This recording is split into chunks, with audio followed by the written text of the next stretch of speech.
Last regular season off day come and gone, and the Gatemen have 6 straight to end the regular season. Alongside Cory Miller, I'm Josh Richardson. It all starts for Wareham tonight against Chatham with first pitch at 6 o'clock. But Cory, the Gatemen offensively have struggled over this past weekend. A couple of losses, not a whole lot of runs getting put up on the scoreboard. They have, and it's not something we thought we'd be talking about at this point in the season because the offense has been not just a strong suit for the Gatemen, but the league's best. You look at it, we've gone down the numbers a great many times. First in runs, hits, homers, RBIs over the course of the season, and especially in July. But just 1 run Friday, 3 Saturday, 1 Sunday. It's just kind of been a bunch of pitcher's duels, but a chance for the Gatemen after the off day yesterday to rebound, get right. It's been a kind of a consistent offense, especially lately, so a chance for them to bounce back. And that's one of the good things, right? 4 runs allowed over the last 3 games, so certainly pitcher's duels on the mound. But if the Gatemen can put it all together, get the win today over Chatham, that followed by a Falmouth loss to YD,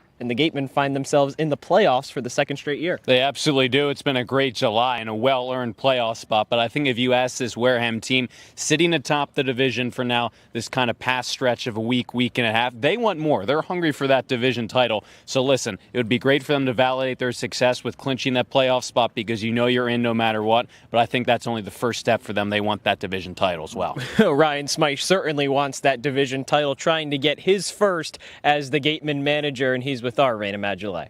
Rayna Maggelet joins alongside Wareham Gatemen head coach Ryan Smyth. So, Coach, the Gatemen are currently leading the West Division. What mentorship have you given the team as we're about to see playoffs?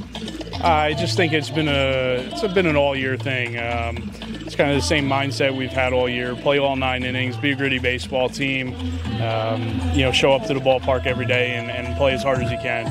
I think our guys have done that from the very beginning, even through ups and downs, and have really stuck this thing out and are reaping the benefits of it right now. Yeah, the Gatemen are also leading the league in runs, home runs, and RBIs. What do you owe to that success? I mean, obviously Mike does a great job with our guys and gets them to buy into a system. Our guys do the hard part, right, which is, go out there and go face the arms that they're facing every night. But overall, hitting is contagious, and it takes 1 or 2 guys to get things going, and then kind of spirals from there. And I think that's something the top of our order has been doing really well. Some of the additions of, Chris Ramirez, Drew Rogers and those guys. And, it's been really fun to just sit back and kind of watch these guys play baseball. Yesterday, the team went to Water Whiz. How important is it to you and the team to give back to the community? I think it's really important, right?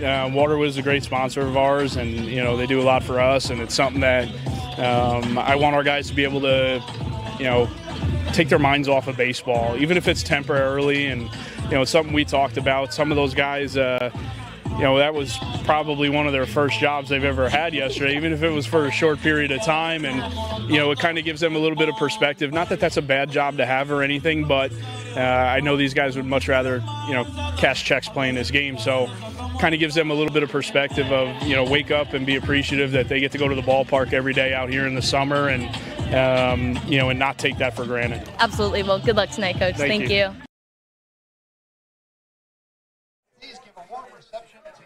Thanks, Rayna. Well, we'll have first pitch and opening ceremonies coming up after this.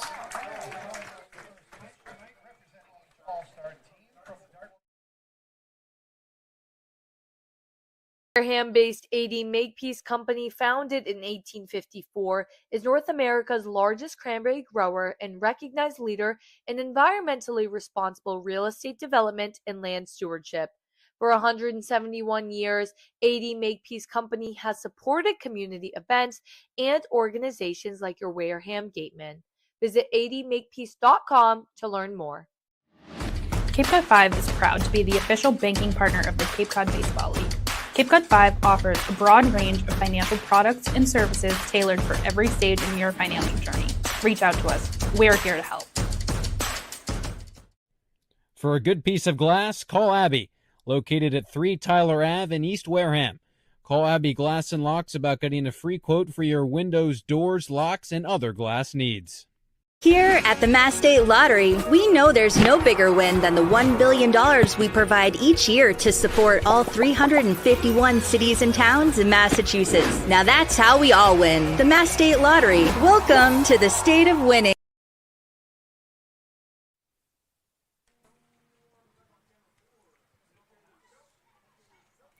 After a tough 1-2 weekend slate against some other West Division opponents, the Gatemen are right back home to start the final stretch. 6 games in 6 days for the end of the Cape Cod Baseball League regular season. Alongside Cory Miller, I'm Josh Richardson. Cory, we should get a good one here tonight. We got the Gatemen and we got the Anglers, 2 teams that have had some varying levels of success against each other so far this season, with the Gatemen trying to tie up that season series at 2. They are, and the way they played last week against Chatham at Veterans Field, they certainly have a strong opportunity to do so, facing a guy in Turner on the mound who they had some success against when they were at Veterans Field.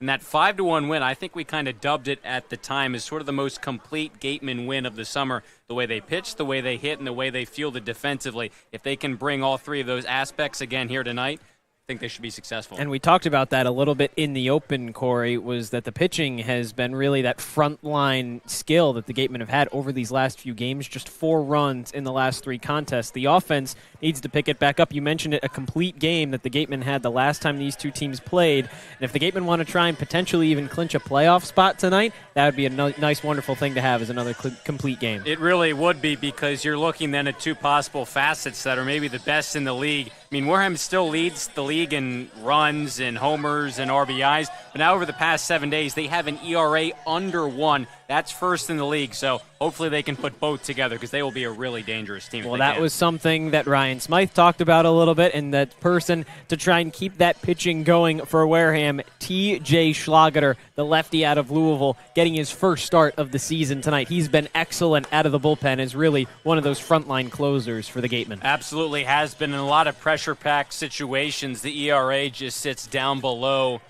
one of the lowest of the Gatemen, under 1 at 0.77. He's been so effective. He's been called on a lot of tight spots, runners on late in the game, and he's really succeeded in every situation the Gatemen have put him in. So it's just that question of now, when you're making that transition, we've seen it from the Gatemen this summer, we've seen it from other teams. When you're asking some of these relievers who are learning this starter role, maybe trying to go back to school and pitch as a starter there, it's all about how you start the game and then build up over the rest of the innings. Nearly 12 innings and 10 strikeouts for Schlageter on this season. The Chatham lineup going against him. It starts with the lefty Jackson Freeman in center field. Daniel Jackson hits second, Chase Freilich third. Roman Martin, Reed Stallman, Isaiah Lane 4, 5, 6. Trace Mazin, Jake Hanley, and Cade Arambidi round out the lineup.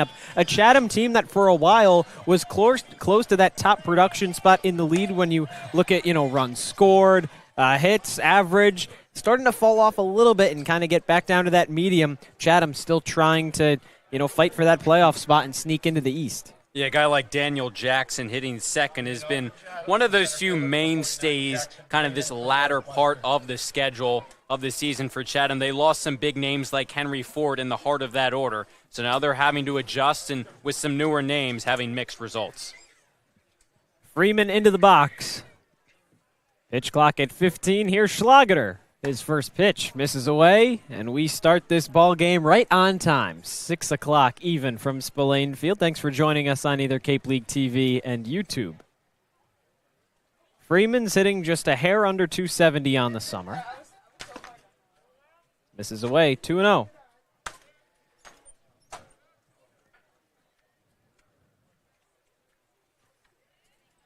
Chatham coming in 14, 17, and 3. That's dead last in the East. 31 points. 2 balls and a strike.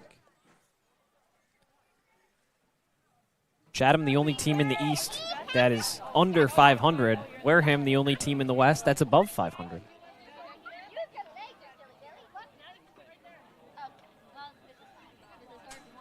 Swing and a miss. And it is interesting because you put the Anglers in the West Division. All of a sudden, they're right in the thick of things trying to compete for a playoff spot.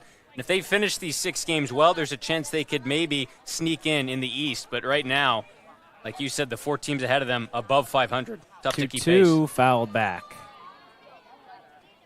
Yeah, Chatham right now would be tied for 3rd in the West, right with Hyannis. Harbor Hawks 14, 17, and 3 also. Really just goes to show everybody in the East competing at a high clip. Harwich, best record in the league. 19 wins for the Mariners. 2-2, soft tapper back to Schlageter on the mound. Toss over to Chris McHugh. Pulled him off the bag. So Freeman is safe. Early error, that'll go down on the throw for TJ Schlageter. Off the bat, it looked like a really good start to the game for the lefty. Just weak contact back to the mound. Always as a pitcher, you can get in your own head when you have more time than you think. He had plenty of time. Ball got to him on a couple hops. Just kind of airmailed that throw. Had a lot more time, just kind of took it a little too easy. So a tough break to give the Anglers a base runner when it should be out number one. It's one of those things with pitchers, right, is it can make things pretty difficult to try and throw down to a bag if you're a pitcher, just so used to throwing a home. Swing and a miss from Daniel Jackson. We'll give you the defensive lineup for the Gatemen. Chris McHugh at first, Jack Cale at second base. He's getting his first start of the summer. Chris Ramirez at short, Van Shayen at third, and in the outfield, Cruson, Yost, and Turner left to right. Business as usual for Wareham. High pop-up. Drifting into the shallow part of left field. Van Shayen on the corner. One out. It's a good bounce back at bat from TJ Schlageter. He just pounds the zone consistently, whether it's a fastball, breaking ball. He doesn't nibble, he doesn't mess around. He attacks hitters, and he's been so effective. 6 walks, 12 strikeouts. Or excuse me, 3 walks, 10 strikeouts coming into this one. He's just been so effective, and the hard contact has been immensely limited by the lefty.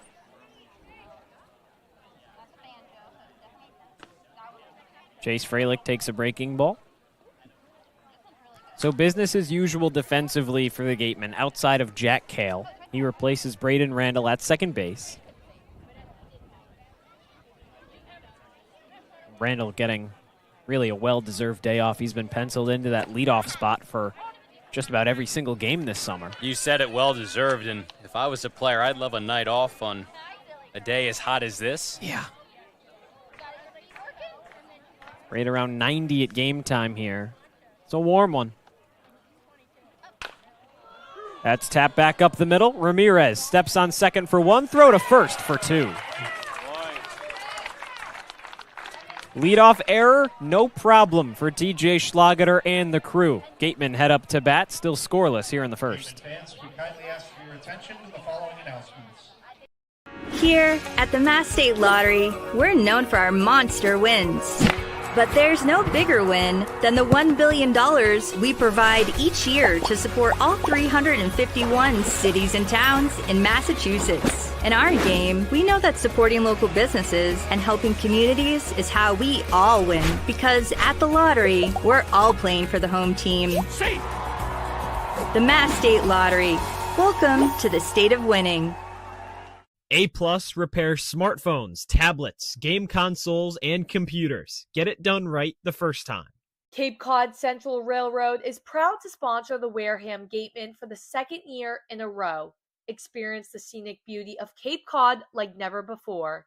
Journey through picturesque marshes, cranberry bogs, and dunes on our historic rail line. Whether you're savoring a 5-course gourmet dinner, enjoying a Sunday brunch with a live jazz band, or bringing the family on a narrated excursion, there's a ride for everyone. Departing from Hyannis and Buzzards Bay, visit capetrain.com to book your ride today. TJ Schlageter works around the lead-off error. The Gatemen come up in the home half of the first, trying to put the first runs up on the board. They'll have to do it against Jacob Turner, the righty out of Bowling Green. And that name is going to be familiar for many of these Gateman players because he pitched the last time these two squads met a week ago, got the start, 3 innings pitched, 6 hits, 2 earned runs. So he was able to limit the damage, but again, those 6 hits to me stand out. The Gateman hit him fairly hard. They've seen his stuff now. They don't have to adjust on the fly. Couple of home runs coming against Jacob Turner. Colby Turner had one of those. Caden McDonald had a home run later in the game as well. Those are 2 names that are penciled into the middle of this Gateman lineup. We start at the top with Chris Ramirez getting his first start leading off the game. Hayden Yost hit second, Chris McHugh third, Cruson, McDonald, and Turner 4, 5, 6, Shayen, Cale, and Rogers rounding out the order. Still just hoping that some of those guys toward the bottom can pick up to where they were a little bit earlier in the season. And Hayden Yost, Chris Ramirez getting a well-deserved bump up to the top of the order. And it starts 0-1. Obviously something had to change in the lineup with giving Braden Randall a day off. That is obvious. But Ryan Smyth making a few changes with the offensive struggles from this past weekend. Liner back up the middle. It hits Turner his back. But a throw down to first is in time. It's tough luck for Ramirez, one away.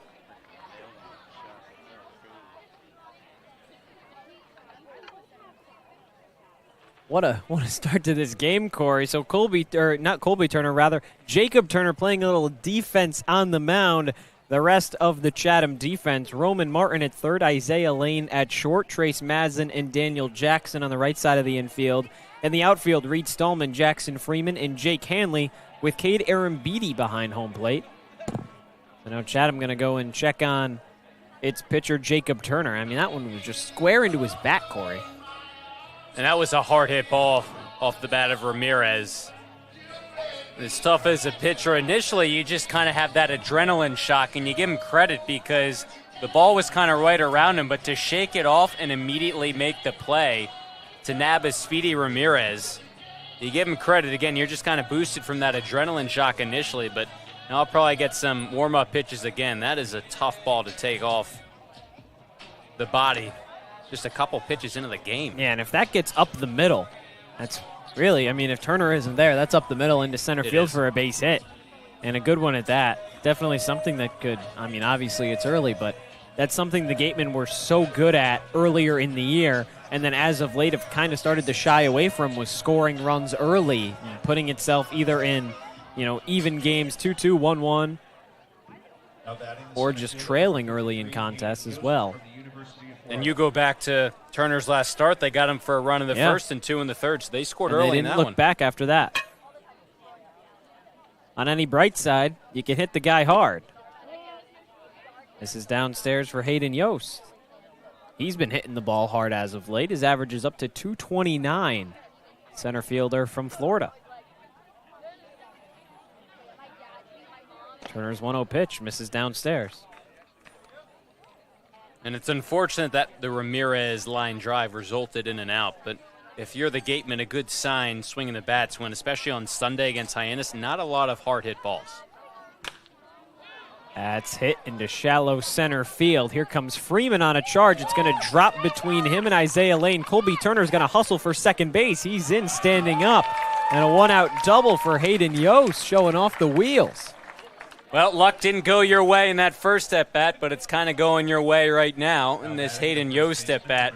This play was all made possible by the fact that Freeman in center did not get a good jump on this baseball. You see he kind of was stagnant in center, initially started back, and then by the time he finally read that ball fully, had to come all the way in, just couldn't cover ground fast enough.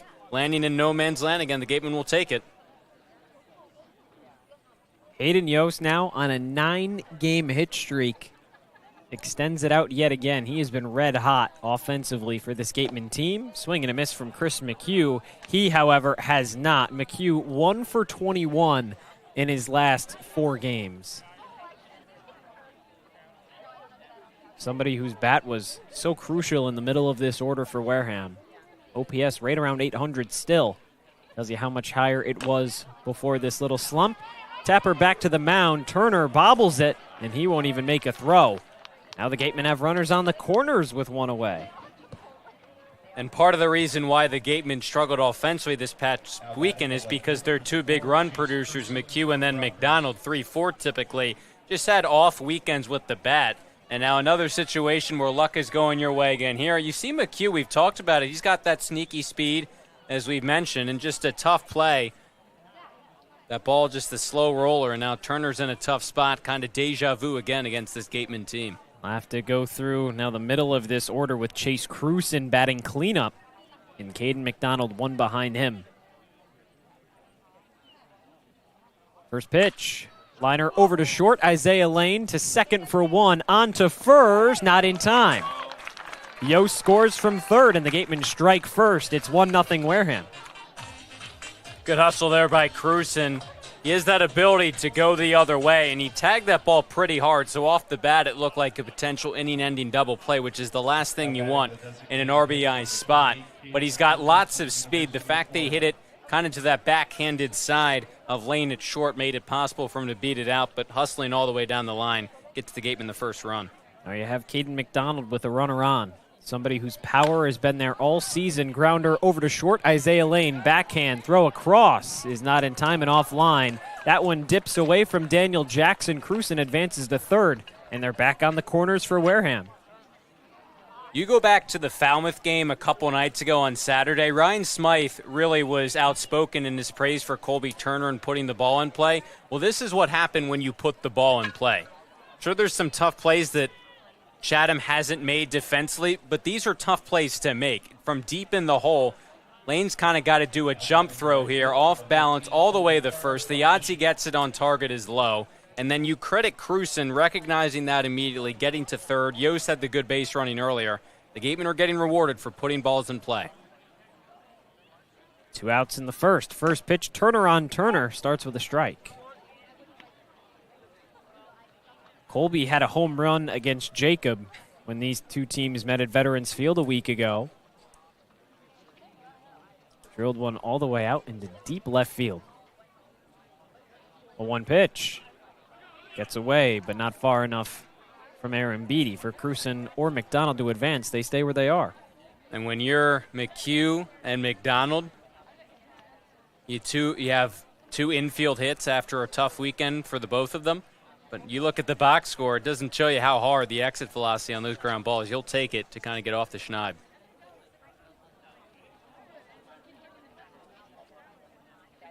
Colby Turner, the Gateman's lone all-star starter. Been a difference maker all year. Hits one high in the air into left field. Reed Stallman makes the catch. And that retires the side. But not before Wareham strikes first. After one, the Gatemen lead 1-0 on Cape League TV. Insurance has been servicing Wareham and the surrounding areas since 1980. Call Legacy Insurance for all your insurance needs at 508-295-1315. Legacy Insurance, your hometown agency. Get ready for big results with our small machines. With more power, performance, comfort, and savings. They're ready for every job. And we're ready with plenty of inventory, the best support in the business, same-day parts availability, and locations across the Northeast. So you can always be ready to work. Milton Cat, always ready. When it comes to protecting your home, car, or business, trust the team that's been covering our community for generations. For personalized coverage and service that you can count on, the choice is easy. It's Morse, of course. Visit morseins.com today. 3 hits help Wareham score in the home half of the first. We head into the second with the Gatemen up 1-0 on Cape League TV. Alongside Cory Miller, I'm Josh Richardson. TJ Schlageter managed to face the minimum after an error from Schlageter had Jackson Freeman reach to lead off the game. Chase Freilich ground into a 6-3 double play. So 4-5-6 up for the Anglers here in the second. Martin, Stallman, and Lane.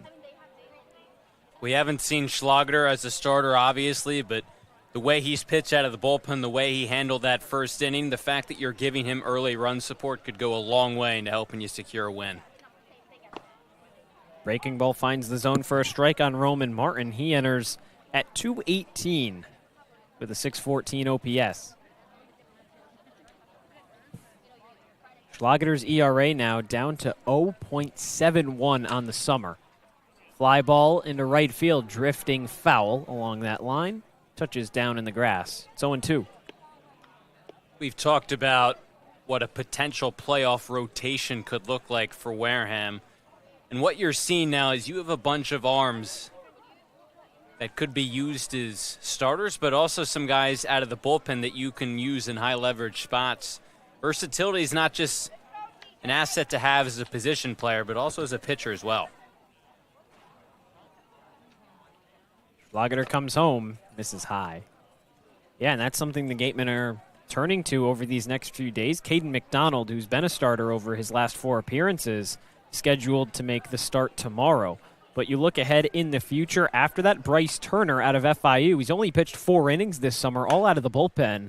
Supposed to get the start on Thursday. Ramirez across the diamond in time after a stumble, 1 away. And another guy in Turner who's been sharp out of the bullpen. His outings really haven't surpassed 2 innings.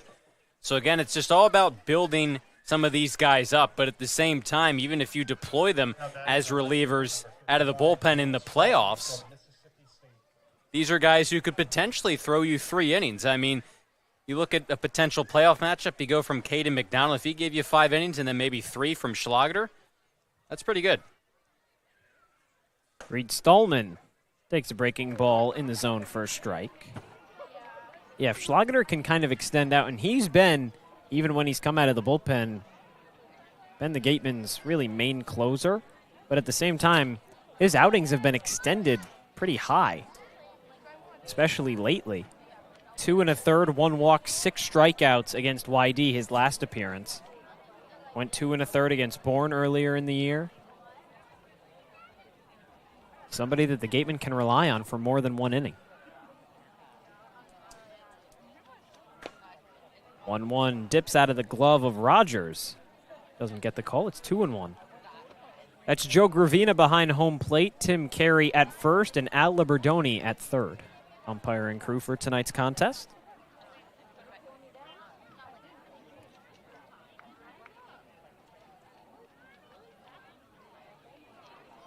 Two 2-1 finds the zone.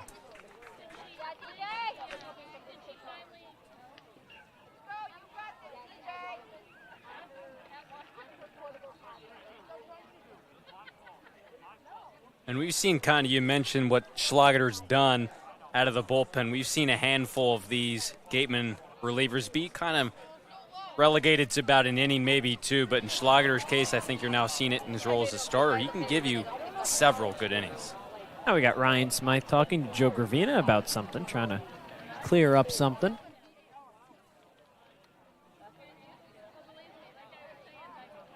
I can only imagine what that would be about. Everything seemed to be moving fairly normal up to that point. One thing, maybe the pitch clock, but we don't have a violation, it seems like. Either way, count 2-2. Schlager goes home. Fastball misses outside. Be a payoff coming up to Stallman, the lefty out of Mississippi State. He's 7 of 30 on the summer with just 2 extra base hits. It's good for a .233 average. Payoff, swing and a miss. Schlager's first strikeout of the day comes with 2 outs here in the second. The other thing about Schlager, when you look at his performances this summer, it's hard to think of at-bats where he's allowed a hard-hit ball. And they certainly don't come consistently. Haven't seen really any hit off him through the first 5 batters now. But any time someone gets on against him, maybe a walk, maybe a soft hit base hit, but it's a challenge. He's up to 13 innings on the summer. ERA down to 0.69. He's been so effective for Wareham. Now with 11 Ks, just 1 earned run allowed. 1-0 pitch to Isaiah Lane, the shortstop. Is swung on and missed. It's 1-1.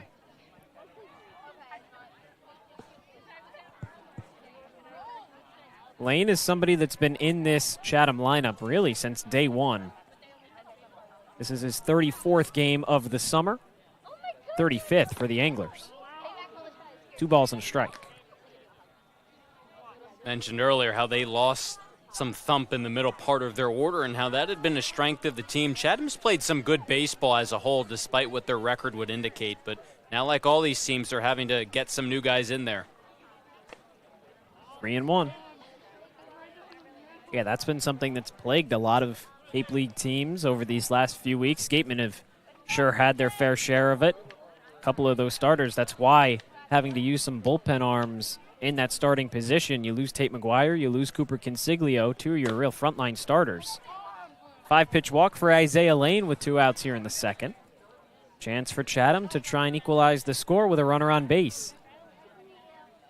But yeah, Cory, I mean, every team has to deal with it. We were talking with some of the Chatham interns, and one of the main things that they said is, yeah, well, at this point now, we only have 10 position players of the 9 required to field the team. And we've seen the Gatemen's positional group really cut the past few days. And listen, it's the guys you know are going to be there for this stretch run, and I think you're happy with a lot of them. because they're guys who have been producing for Wareham as well. But I think the only thing, because they're consistent players and will just slot into that lineup, the only thing maybe you're missing now with fewer position players is the pinch hit options late in games and defensive changes, very limited. Trace Mazin fouls it away.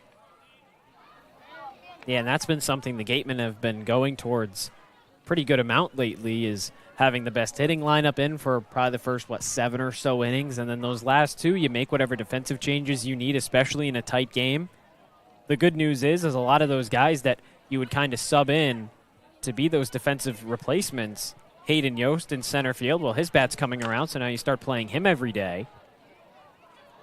Van Shane waiting on his bat to pick up a little bit, but he's been really a consistent option at third base, just a vacuum defensively. And we saw on Sunday the Gatemen were going to pinch hit for Shane. They only had 2 options off the bench. One of them was Jack Hale making his first start tonight, and the other was Rogers, your catcher. Rivera, your backup catcher. 0-2 pitch, lined into center field, but it hangs up just enough for Yost to make the catch. Out number 3. 2 out walks, stranded on first, and the Gatemen head into the home half of the second, still on top, 1-0. If you need to dig, lift, move, grade, clear, or cut, pump, weld, clean, light, and just about anything else, dial up the rental source for the newest and the most reliable equipment in New England. Staffed with equipment and construction experts, Milton Rents, your local source. As the sponsor of tonight's game, PCT Federal Credit Union is proud to root for the home team. We're thrilled to offer great rates on auto loans, home equity lines of credit, and so much more. Visit us on Cranberry Highway in West Wareham. Reed Custom Soils, a subsidiary of the AD Makepeace Company, is New England's most experienced precision soil blender. Reed is the leading provider of the lightweight planting soil for green roof installations, stabilized stone dust for nature paths and pedestrian walkways, bioretention rain garden soils, and specialized soils for athletic fields, including your newly renovated Spillane Field. To learn more, visit reedcustomsoils.com. Shameless Plug Electric, hitting home runs on every job. Wareham's top choice for electrical work. Call Shameless Plug Electric. We've talked about it a little bit so far to start tonight's matchup. Gateman on top of the Anglers, 1-0 here in the second. A win for Wareham and a loss by Falmouth to YD today would clinch the Gatemen its first playoff spot this summer. Now, still a long way to go for that number 1 seed. The magic number for that is 5. This is that last stretch of the season, 6 games in 6 days to cap it off. And now with obviously other teams losing, that number can change and shift. But that number can, change a little bit. It depends. If you can beat Bourne tomorrow, that's the one matchup of the season that can really affect that magic number. If you beat Bourne tomorrow, if you're the Gatemen, you come away with it and a chance to just win a couple more games, and just like that, you're the 1 seed in the West Division. How great would that be, Cory? It really would be, because your breathing room against Bourne after you lost on Sunday, they won, really took a hit, now just up by 2 points, which is the equivalent of only 1 win, so things have gotten tighter. But when you look at potentially clinching a playoff spot, we talked about it in the open, how that's not really what the Gatemen have their sights set on. I think they want that title division champs. They've earned it. But it does give you just kind of that sense of relief that you're in no matter what. 0-2 grounder over to third. Hot shot to Roman Martin in time. And that has to help. You're the only team above 500 as it stands today. Be a chance for the Gatemen to get into the playoffs for the second straight season. But you mentioned it, that division title to be first place in the West could be the first time that Ryan Smyth has accomplished that in his 3 years with Wareham. So certainly something to look out for in this home stretch of the regular season. And again, they feel like they've probably earned that the way they've played lately. But again, you just have to seal the deal. You need to have a good 6-game stretch.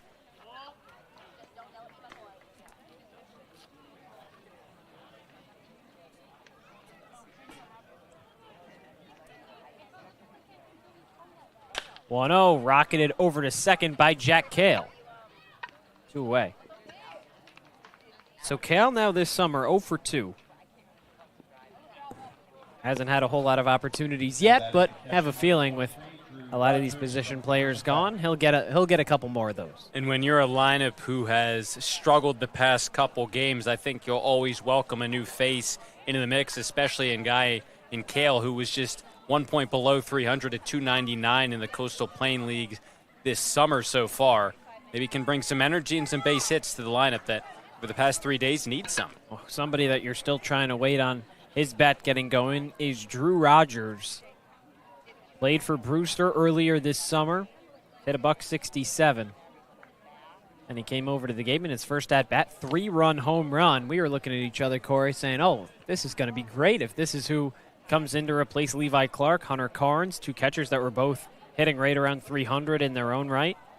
Since then, Rogers is 0 for. He's 1 for 22 on the summer with 11 strikeouts in a Gateman uniform.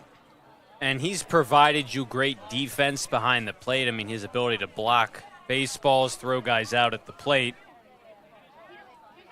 has really been phenomenal. But at this point, what has made the Gateman offense so successful is that 1 through 9 they produce. You're hoping, as we've talked about, Rogers can snap out of this skid offensively to really continue that trend of this Gateman line of 1 through 9, just not 1 through 4, 1 through 6. Yeah, defensively, he's been great.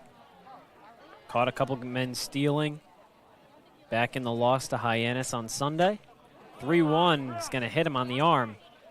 He'll head over to first. Hey, get on base any way you can, right? Try and break out of that slump. I'd worked the count 3-1 anyways. And he's been able to get on base a couple of times through his past few games via walks. Obviously, though, just that one hit, that home run, is what stands out. But I think if you're the Gateman, you'll take him getting on base no matter how he can. Obviously, you don't want to see many of these coming up, and in this point in the season, you can't afford many injuries, especially to a spot like catcher. Yeah, when you only have 2 rostered catchers at this point. A couple of those guys leaving. Mac Rose, Adam Agresti, Levi Clark, Hunter Carnes. You know, Cory, I was doing my daily scroll on social media before I went to bed last night, and I came across Adam Agresti, now playing this summer for the NECBL, the Newport Gulls. Had a 430-foot home run just yesterday against Danbury. First pitch to Chris Ramirez is a strike. It's good to see Adam still playing baseball this summer and having a pretty successful summer, if that and he didn't have home to run travel, is any indication. Travel too far either.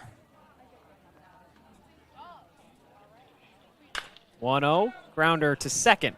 Lane goes the easy way for the third out. Wareham strands a 2-out hit by pitch, but the Gatemen still on top 1-0 after 2. Finding a good personal injury attorney is very difficult. If you or a family member has been involved in an accident, hurt at work, suffered a slip and fall, or have been injured due to negligence of someone else, contact the lawyers at Reedy, Kiernan, and McNally, LLP today. They are experienced trial attorneys who practice in all of the courts in the Commonwealth. The firm has been recognized by Best Lawyers in America for outstanding legal representation. Contact Reedy, Kiernan, and McNally, LLP today. The firm is located at 267 Main Street in Wareham. Reedy, Kiernan, and McNally, LLP also has offices in New Bedford and Falmouth. Call 508-295-0286 or visit their website, www.rkm-law.com.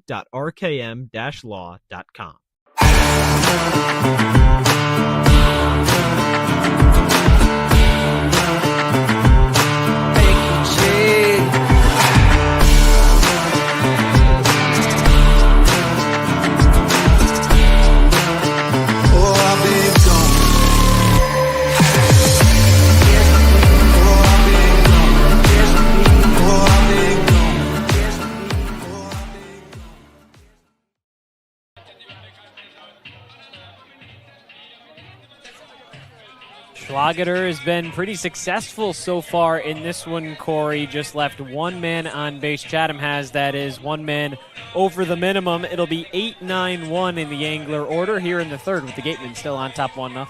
It's just Soft contact, if it's not a strikeout, it feels like it's put in play weakly, either on the ground or through the air. And listen, we've seen some of these relievers in their first starts or first couple starts not have a lot of success, and we've had others find a lot of success. But for me, it's not a surprise to see TJ Schlager. He's only thrown 2 innings, but just continue and carry over what he's done in the bullpen into his starting role. Yeah, that's been something that, with a bunch of pitchers departing and moving on to either having to report back early to school, just going home for the rest of the summer, Gatemen have had to turn some starters into relievers and vice versa. Jake Hanley takes a breaking ball down the middle. Started the 3rd inning. But if Schlager can really get used in this starting role, especially with how effective he's been, won't complain about that if you're Ryan Smyth and the rest of this Gateman squad. It'll set up an interesting question if you're Ryan Smyth, Eric Luxus, which is if he can prove that he's a really good starter, which thus far he has, how do you want to use him in the playoffs, starter or back-end reliever? 1-1, flare into center field, but Hayden Yost backs up and makes the catch. Another ball put in play, not hit particularly hard. Thought that ball was going to land even closer to the infield than it ended up actually traveling. Just soft contact allowed by TJ Schlager. And I think, Cory, to kind of answer your question, I think there might be a point where everybody can kind of get used in whatever position, because as of now, all the pitchers have experience playing in both of those roles. Caden McDonald started this summer coming out of the bullpen. Now he's moved to be a starter. Josh Butler, vice versa. He's been, well, he came out of the bullpen as well. Swing and a miss for Aaron Beatty, 0-2. But then you have guys like Logan Baisley and Daniel Powell, who started and now have been moved to relievers. Could get to a point where it's just kind of all hands on deck for a playoff game. Swing and a miss. 2 strikeouts tonight for TJ Schlager. I think that's a really good point, especially when you look at some of the bullpen arms and the guys who have mostly been starters.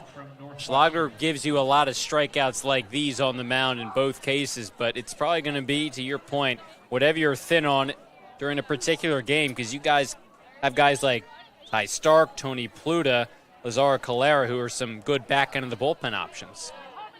Jackson Freeman goes around for strike 1. And so a few of those guys fresh and ready on a particular night, maybe TJ Schlager is best used as a starter. With how he's pitching so far tonight, you wouldn't complain about that if you're the Gateman. Now has Freeman 0-2. You can keep that foul ball, courtesy of attorney Glenn Hannington. It's just kind of been business as normal again tonight. The way the Gatemen pitched over the weekend, it's unfortunate that they dropped 2 games. I think the big question mark the rest of the game will be how much offense can Wareham back Schlager up with. Schlager comes home, misses away. And you mentioned it, Cory, that's kind of been the one thing that has dictated the 2 Gateman losses this past weekend, both of them 2-1.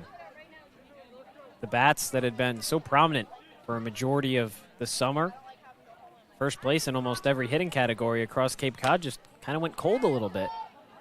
But pitching, on the other hand, that was towards the bottom in most categories and statistics, has now risen up to the top when you compare them to the other teams.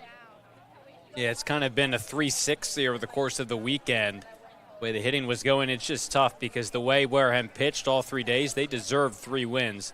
Just trying to scratch across more runs. The 1-2 to Jackson Freeman, high in the air into shallow right field. That's Colby Turner to put him away. 3 up, 3 down in the 3rd, and TJ Schlager is rolling. Gateman still on top 1-0. Law. Live, life, law. Covering all residential and commercial real estate matters. You live life to the fullest and let us Sync Law. That's synklaw.com. Sync with an I, not a Y. Be selfish. We represent only you. Sports Turf Specialties has set the standard for high-quality natural grass athletic field construction. As a full-service athletic field construction company, we specialize in design, build, and renovation of native soil, modified soil, and sand-based athletic fields. Our team will provide you with superior quality, expert guidance, and continuing support long after the completion of our project. We are proud to have built the infield for the Wareham Gatemen field. Go Gatemen. If you can dream it, if you can cruise in it, if you can summer in it, fish from it, or take it for a day at the beach, we can protect it. The Baldwin Group, protecting the possible. Home half of the third, and the Gatemen on top 1-0 here from Spillane Field. Jacob Turner back out onto the mound. Gatemen have done some early work against him so far tonight. Did the same a week ago when these two teams met at Veterans Field, Cory. It feels like a somewhat similar game to start. You got the one run in the first inning, and then you just had shutdown pitching. That was Cooper Consiglio last time these two teams met. And then the Gatemen got two more in the third. That went a long way into allowing Consiglio to settle in even more to that game. Once you have one, don't settle. Mike Mobbs has talked about that as a hitting coach. Just keep on going, keep on scoring. You're able to get a couple runs over the weekend, but definitely was not enough. Yeah, that one word that he likes to use a lot, relentless, something that he's preached countlessly to this Wareham offense. That's why, for the most part, supporting one of the best hitting teams across all of Cape Cod. Most runs, most home runs, doubles, triples, really you name it, slugging percentage, OPS. The offense this season has been nothing short of spectacular. Fly ball into center field. That one's drifting back at the wall. It's over the wall. Hayden Yost leads off the third with a solo shot, and the Gatemen double their lead. It's 2-0. Cory, that is the first home run that we have seen this summer to dead center field. Was about to say that's kind of the one part of this park that we haven't seen a homer hit to. You really got to get into one to hit it over the fence. Certainly the ideal night for it. Really hot, 90-degree temperatures the ball is carrying. Hayden Yost, we've seen his pull side power throughout the summer. He got a pitch at the knee, center of the plate. He just stayed all the way through it. That's why he's hitting now at the top of the lineup, and that's how you add on right there. One at bat, one run. Yost is now 2 for 2 tonight with a double and a home run. Tapper over to third. Martin in time, but Jackson drops it. Chris McHugh reaches on an error. I will say, Josh, the Gatemen were benefited last time these two teams played by 5 Chatham errors. In a game so far tonight where the Anglers have played some sloppy defense as well. Probably be their second error of the night. But the Gatemen are getting rewarded so far when they're putting the ball in play. Things can go right. Yeah, in that contest, Cory, the Anglers had more errors than hits and runs combined. It was a 5-1 victory for Wareham. Chase Cruson scores up the bunt. He pulls it back and misses downstairs. 1-0. What a start for Wareham. What a start for Hayden Yost. And this feels really good for Hayden Yost because the other night he was up in a couple of big spots, runners on base, bases loaded, 1 out, 2 outs in one of those situations. Came out, the strikeout, couldn't cash in some good at-bats. And that's got to feel really good, a double and a homer so far tonight. Yost has already raised his average 18 points from where he came in at. 397, the official measurement. It's in for a strike on Cruson. He reached on a fielder's choice back in the first. He was left stranded on third to follow.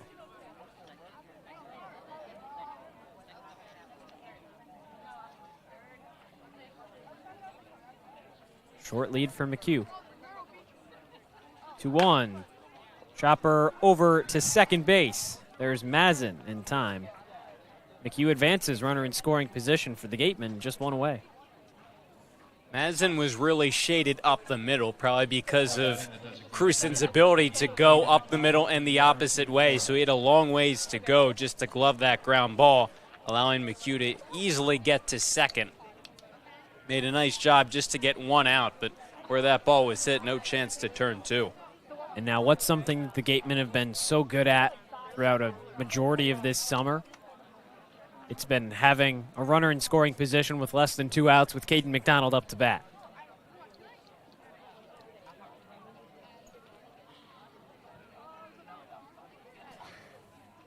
First pitch, downstairs. And a chance with McDonald up to kind of rectify what went wrong on Sunday. Fourth inning, you had second and third, one out. Then later on in the sixth, bases loaded, one out. You came away with 2 zeros. That was a big difference in Sunday night's loss. Fly ball, deep left field. Stallman back. He looks up. Goodbye. 2-run tank for Caden McDonald. And the third inning belongs to the Florida boys. 4-0 Wareham.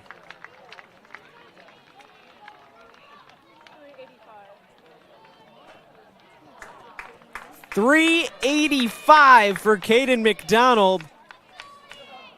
And the Franklin Player of the Week 2 weeks ago shows no signs of slowing down. Not here tonight after a tough weekend, moving down from 4th to 5th in the order.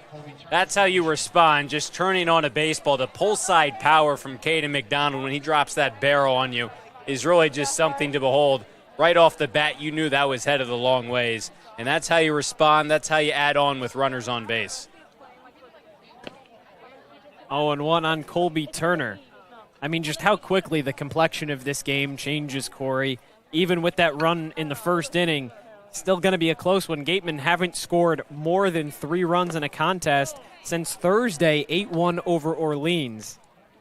So the bat's kind of in a slump. Well, not anymore. Certainly breaking out of it tonight. And it's just one game so far, but you're playing here bottom of the third. It seems like you've gotten your mojo back. Turner swings and misses, 1-2. Said it earlier, but I think the ability to face a guy in Turner who you have already seen as recently as a week ago. Swing and a miss for Turner. He strikes out. 2 outs here in the third. And, you know, Chase Cruson talked about that in Sunday night's game after the game, how a lot of these hitters aren't really going to see video of these pitchers coming into their respective games. So to have a sense of what their stuff looks like and what they're going to throw, it's just an added bonus for the hitters. Yeah, and it helps that Turner struggled against Wareham a week ago. 3 innings, 6 hits, 3 runs, 2 of them earned. He didn't walk anybody, so his control was there, but almost throwing too much over the plate.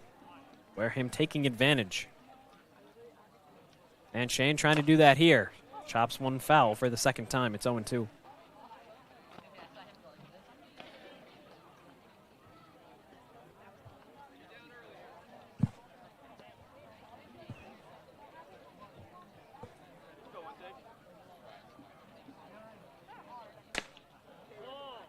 One and two. And this is how you step up and add on for a guy who's dealing on the mound, is you give him run support. Listen, 1 run could hold up through 5 or so innings tonight, but that relentless mentality. Swing and a miss. Gateman retired in the third, but the damage is done. Solo shot from Hayden Yost, 2-run tank from Caden McDonald, and Wareham on top 4-0 heading into the fourth on Cape League TV. Turf Specialties has set the standard for high-quality natural grass athletic field construction. As a full-service athletic field construction company, we specialize in design, build, and renovation of native soil, modified soil, and sand-based athletic fields. Our team will provide you with superior quality, expert guidance, and continuing support long after the completion of our project. We are proud to have built the infield for the Wareham Gatemen field. Go Gatemen. There hasn't been a ton of training when it comes to bat speed or products for players to be able to train bat speed.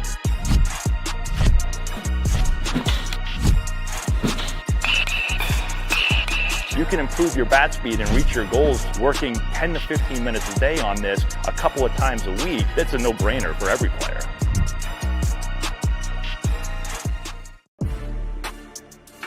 You You can make any bat feel lighter by adding a velo puck knob. Instead of having to go get a whole entirely new bat, you can simply add the puck to it. Players can use this with any bat. It's basically going to shift the weight of the bat a little bit more towards the hands. Players are able to hit the ball a lot harder just by simply adding the puck on.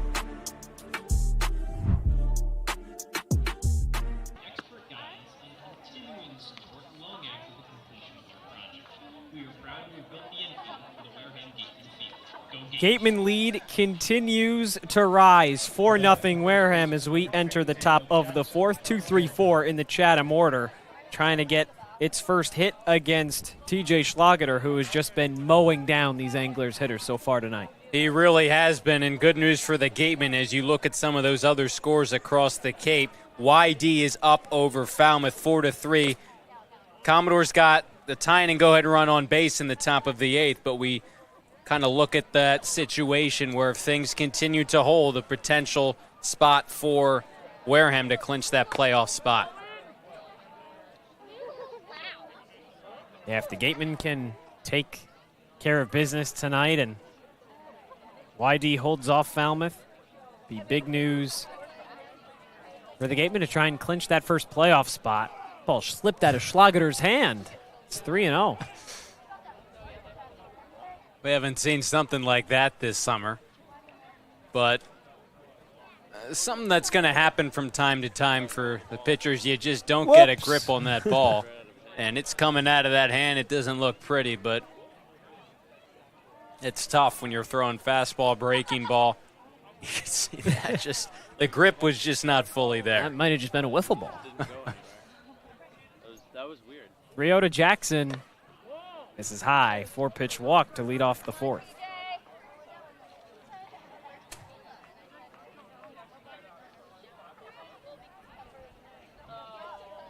And this is the spot for Schlageter to just kind of continue business as usual, especially now with the 4-run cushion. His offense has given him some run support, chance to really settle in. Just keep throwing, keep locating well, and a little bit more breathing room than you've had the past few innings. The third base runner tonight for Chatham. 2 have been walks. The other was a leadoff error. Strike 1 on Chase Freilich. Jackson Freeman hit a weak nubber to lead off the game back to Schlageter. Throw a little bit wide of the bag, so he reached. Freilich grounded into a double play to end the inning.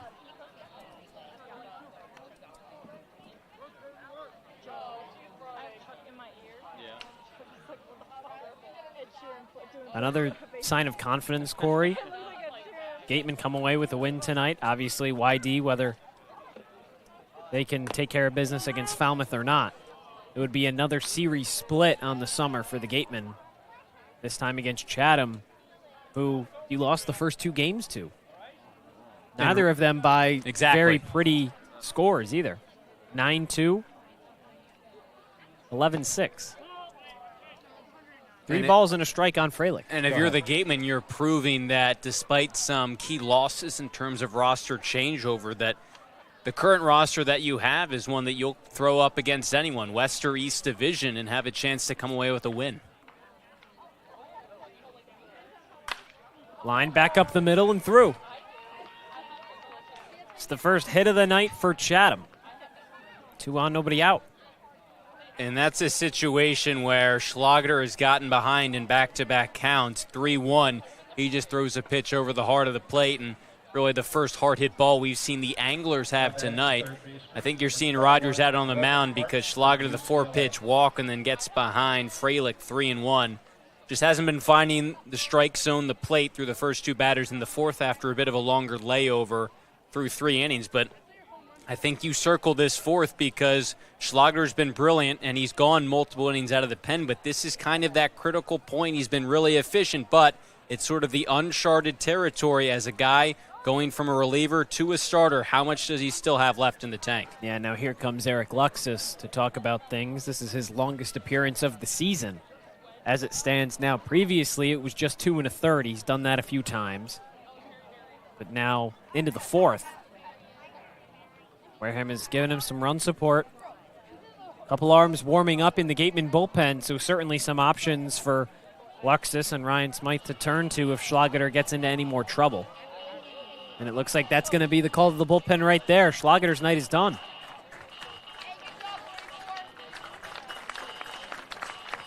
While the new arm comes in for Wareham, we'll take a quick break here on Cape League TV. Gateman up 4-0.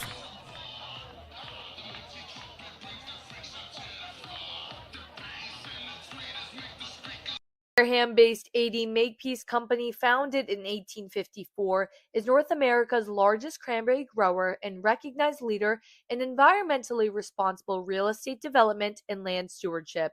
For 171 years, AD Makepeace Company has supported community events and organizations like your Wareham Gatemen. Visit admakepeace.com to learn more. Cape Cod 5 is proud to be the official banking partner of the Cape Cod Baseball League. Cape Cod 5 offers a broad range of financial products and services tailored for every stage in your financial journey. Reach out to us. We're here to help. For a good piece of glass, call Abby, located at 3 Tyler Ave in East Wareham. Call Abby Glass and Locks about getting a free quote for your windows, doors, locks, and other glass needs. Here at the Mass State Lottery, we know there's no bigger win than the $1 billion we provide each year to support all 351 cities and towns in Massachusetts. Now that's how we all win. The Mass State Lottery. Welcome to the state of winning. We're in the 4th inning here at Spillane Field, and the Gatemen up 4-0. Wareham pulling TJ Schlageter at the first sign of trouble. Chatham with 2 on and nobody out here in the top half. So here comes Tommy Egan, the righty out of Troy, to try and clean up his mess. First appearance of the summer for Tommy Egan, a guy who was added last week for the Gatemen, but there was never really a situation, along with Cannon Clayton for Wareham, another recent addition, where they decided to throw them into the game. Now here, you're playing in the top of the 4th, still first half of this game. And this is asking a decent amount out of him. You still have Martin, Stallman, 4-5 in the order due up. Already 2 runners on. The good news is you're up by 4, but bit of a pressure-packed situation in your first appearance in the Cape League this summer for Egan. Just focus on getting that first out because you still have that 4-run cushion, but throw those strikes, get those outs. Yeah, Schlageter's line remains open. He finishes 3 innings, 1 hit, 2 walks, 2 strikeouts, but responsible for both runners on base. Daniel Jackson leadoff walk, Chase Freilich a single back up the middle. So Roman Martin, Reed Stallman, and Isaiah Lane will all come to the plate, barring a double play here in the 4th, with a chance for Chatham to try and tie things up, or at least cut this deficit down to something a little bit more manageable nearing the second half of this contest.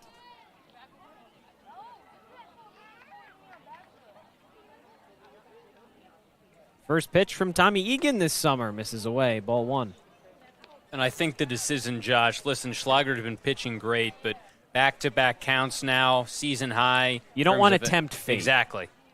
One side is he gets out of this, but you don't want to make it worse, and he loads the bases via the free pass. Schlageter at 49 pitches, 29 strikes. So certainly his count getting up there a little bit more than what it has been for a majority of this season. Season-long in innings pitched in a single game, 3 innings plus. He was efficient for Wareham. Now hoping that the bullpen can do its job for the remainder of this contest. Runners go, misses high, throw down to third is well in time.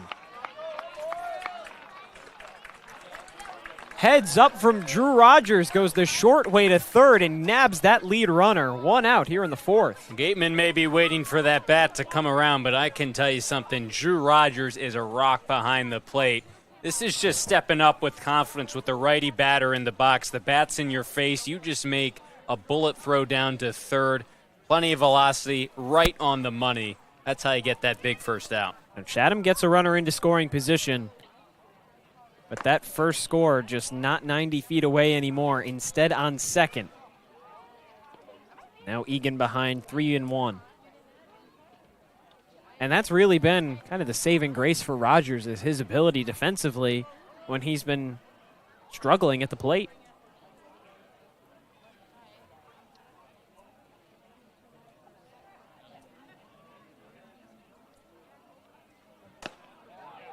3-2, payoff coming up. And the thing is, Josh, I mean, it is a binary option behind home plate. It either is going to be Rivera or Rogers, so there's going to be opportunities. It's not like it's a three-man platoon rotation.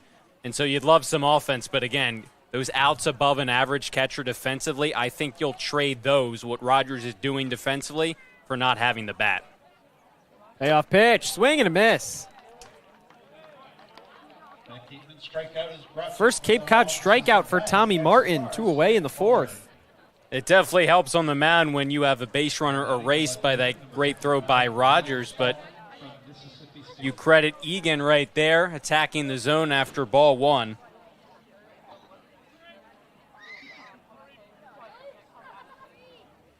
Got to see the fastball, breaking ball, was throwing strikes.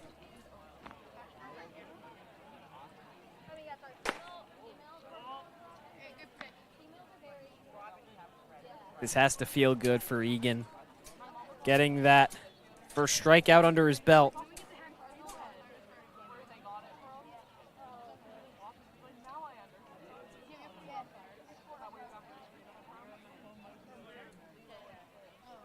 One-0. Center field. Hayden Yost makes the catch.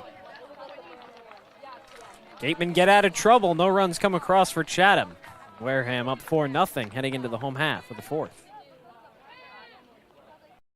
Here at the Mass State Lottery, we're known for our monster wins. But there's no bigger win than the $1 billion we provide each year to support all 351 cities and towns in Massachusetts. In our game, we know that supporting local businesses and helping communities is how we all win. Because at the lottery, we're all playing for the home team. The Mass State Lottery. Welcome to the state of winning. A+ repairs smartphones, tablets, game consoles, and computers. Get it done right the first time. Cape Cod Central Railroad is proud to sponsor the Wareham Gatemen for the 2nd year in a row.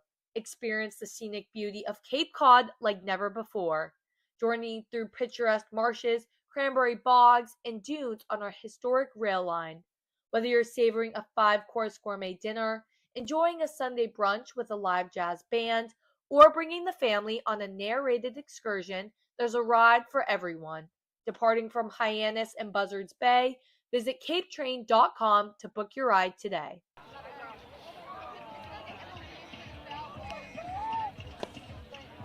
Gateman escaped trouble in the top of the 4th. TJ Schlageter left a few runners on. Tommy Egan cleans up the mess. And Wareham still on top 4-0, trying to tack on a few more against Jacob Turner. He's back out after giving up a couple of home runs back in the 3rd. Yeah, this was the one part of the order, really 6 through 9, that Turner's had success against tonight. 1 through 5 have just tagged Turner for really all of the runs. So a chance for the bottom of the order, having seen Turner now through once. He didn't pitch well last time against Wareham. He struggled again tonight to really make Chatham pay for leaving him out there on the mound. Here's Jack Kale, 3rd at bat in the Gateman uniform. Starts with a chopper foul down that first baseline. Kale, a late addition to this Gateman squad out of Columbia. Hit over 300 down in the city. In the Coastal Plain League before he arrived in Wareham, hit 299. 0-1. Soft over to short. Lane in time. He's got some speed, too. We saw it right there. Not enough to beat out that infield ground ball. Talked about it his first at-bat, but someone who has had success both collegiately and then over this current summer. So he's coming in kind of on the fly and hoping he can provide a spark to this lineup. And for a guy that's put up those type of numbers both in college and then Coastal Plain League is still right up there with one of the best across the country for summer baseball. Hoping that he can be a real difference maker in this Gateman lineup over these last few weeks. Another shot for Lane. Drifts Jackson off the bag, but he gets the tag applied on Rogers, 2 away. It's a nice job by Jackson at first, recognizing that it's going to be a tough play for Lane off balance to make a throw right on the bag. Jackson came off the bag immediately, recognizing that throw was drifting him down the line, and then just applying the tag on Rogers. That brings up Ramirez, third time through the order now for Wareham. Certainly something to monitor Jacob Turner with, see how much longer he's in this game, especially if Chris Ramirez can get on base. Hayden Yost, a home run back in the third. Yeah, that's the thing. I mean, as I said, taking care of business 7 through 9 tonight.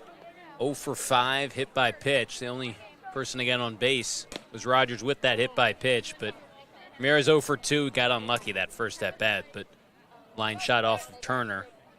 1 through 5 has just been a potent part in this Gateman order tonight, putting the ball in play. That was pitch 47 from Jacob Turner. Here's 48, strike one. So he's kept his pitch count down so far. Just an out away from completing 4 innings. Just left it over the plate a little bit too much. Strike 2.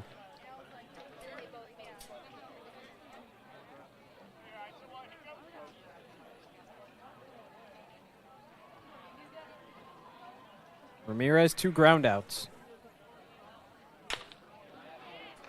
That one might be a third. That one drifts away from Jackson at the bag. Ramirez stays put. Errant throw from Mazin. That one would have been close, but I think that would have beaten Ramirez to the bag. It was a tight play, but got away from Jackson. It was a bang-bang play, and once again, the Gatemen get rewarded for putting the ball in play. Again, guys with speed, that gets past Turner on the mound, and the problem is you know that Ramirez has that speed, so if you're Mazin, you have to kind of rush that throw, and the guy putting that pressure on with his wheels, that's what's going to happen. Now you just continue the inning for Hayden Yost. That goes down as a single for Ramirez. Now here's Hayden Yost. Takes it away. Yost was 1 for 3 with 2 walks against Chatham. Last time these two teams played, it was a week ago. Yost on a 9-game hit streak. Runner goes, throw down from Aaron Beatty is not in time. Stolen base for Ramirez, and the Gatemen have a man in scoring position. Looked like he didn't get the best jump in the world because Aaron Beatty had a pretty decent amount of time to make that throw down. Kind of took him into the runner. Lane, who was applying the tag, was just sort of into that second base side. A little tough to apply the tag at that point. Hayden Yost got a chance to bring in another runner. He scored in the first. Solo shot to lead off the third.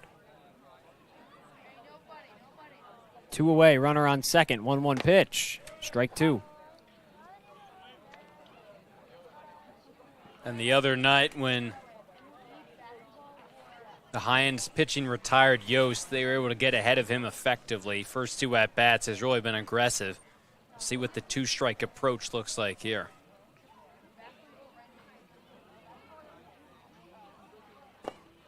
Gets away from Aaron Beatty. Ramirez doesn't advance.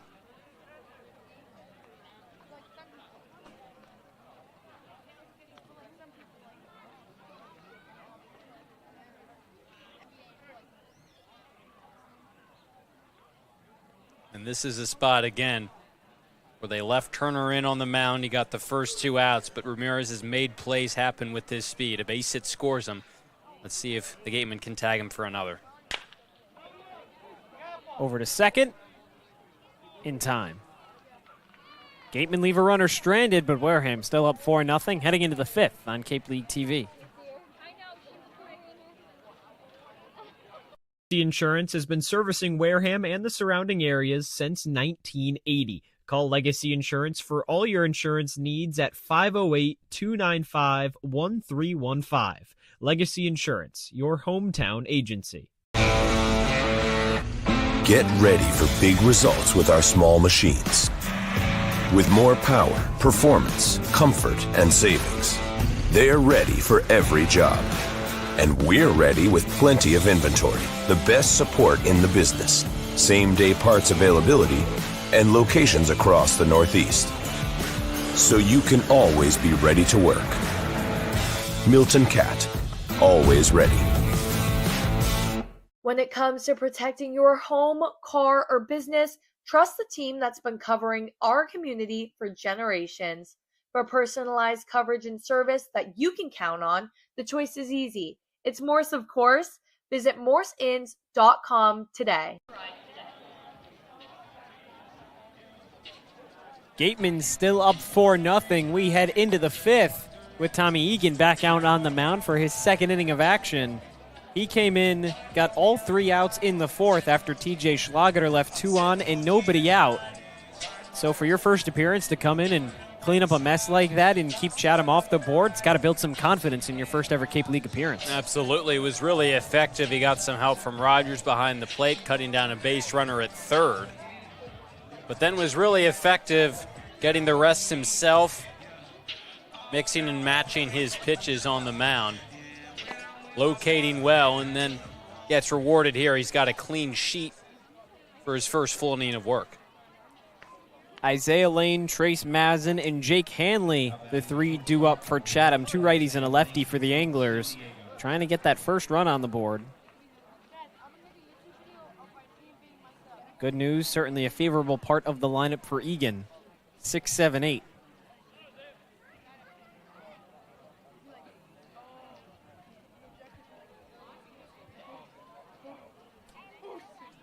First pitch to Lane, swing and a miss.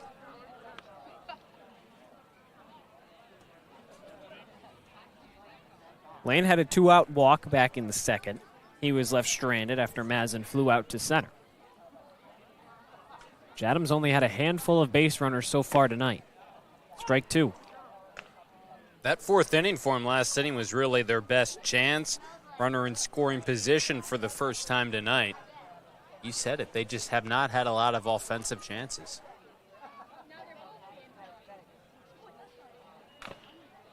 Chopped foul. And I'm curious to see Egan work on the mound because we mentioned how this was his first Cape League appearance this summer. In a situation for the Gatemen to scout him out and see what they like from him, like out of him, in terms of what he can give the team down the stretch, maybe in the playoffs. It's tough because he may only get a handful of appearances before the playoffs, but still, better late than never. He's a new arm, potentially someone the Gatemen could deploy in some tough spots. 0-2, swing and a miss. 2 punch-outs for Tommy Egan through an inning and a third. The horizontal run on that breaking ball was really impressive. Starts in and then just kind of wipes off the plate, disappears on you. Really nice pitch with 2 strikes. That's just a nice spot. That breaking ball right on the outside corner. He had 43 strikeouts in 51 innings this past spring at the University of Illinois, Chicago. Supported a 4.76 ERA.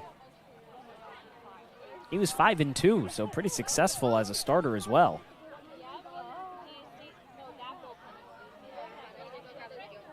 Could be somebody the Gatemen deploy in that position after losing a couple arms this past week. Fouled down that right field line, out of play. And I think for the Gatemen, when you look at that bullpen, the question just kind of is that second day, because we know in a tight game, if you have all of your top options available, assuming Schlager's coming out of the pen, it'll be him, probably Calera, Stark, maybe Tony Pluta if you have to use that many arms. But if you have to play a game the next day, probably not going to use those same guys. 0-2 downstairs.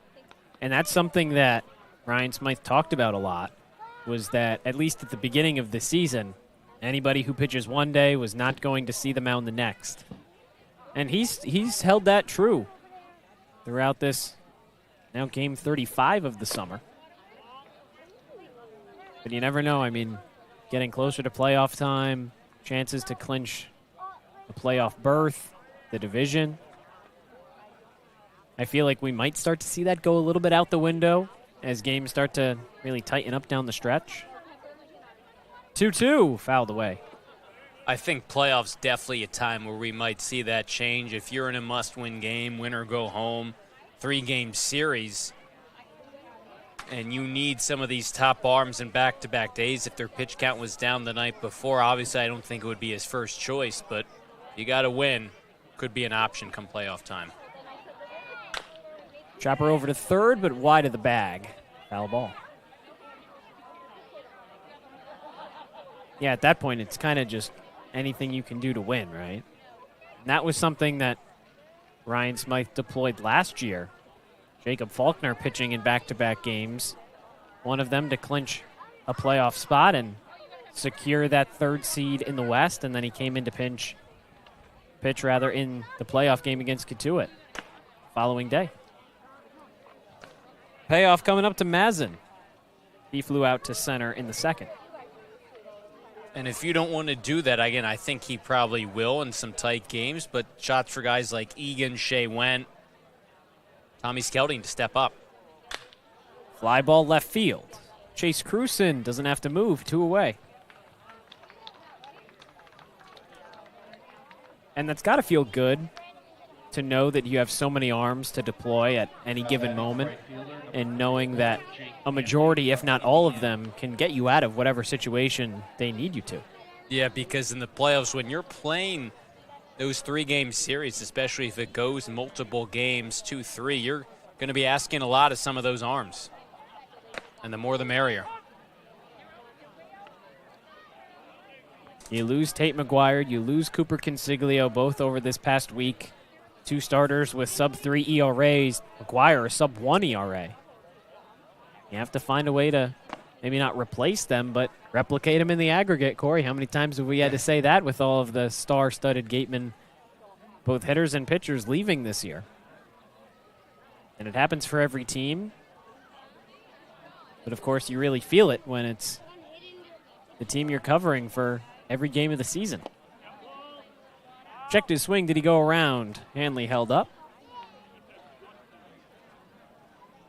And what has benefited the Gatemen lately is that their starters have gone deep into games. I mean, Butler 6 innings the other night. Typically, a lot of their guys have been around 5, but the more you can do that, the less you're taxing the bullpen. Couple shakes and a nod. Here comes Egan.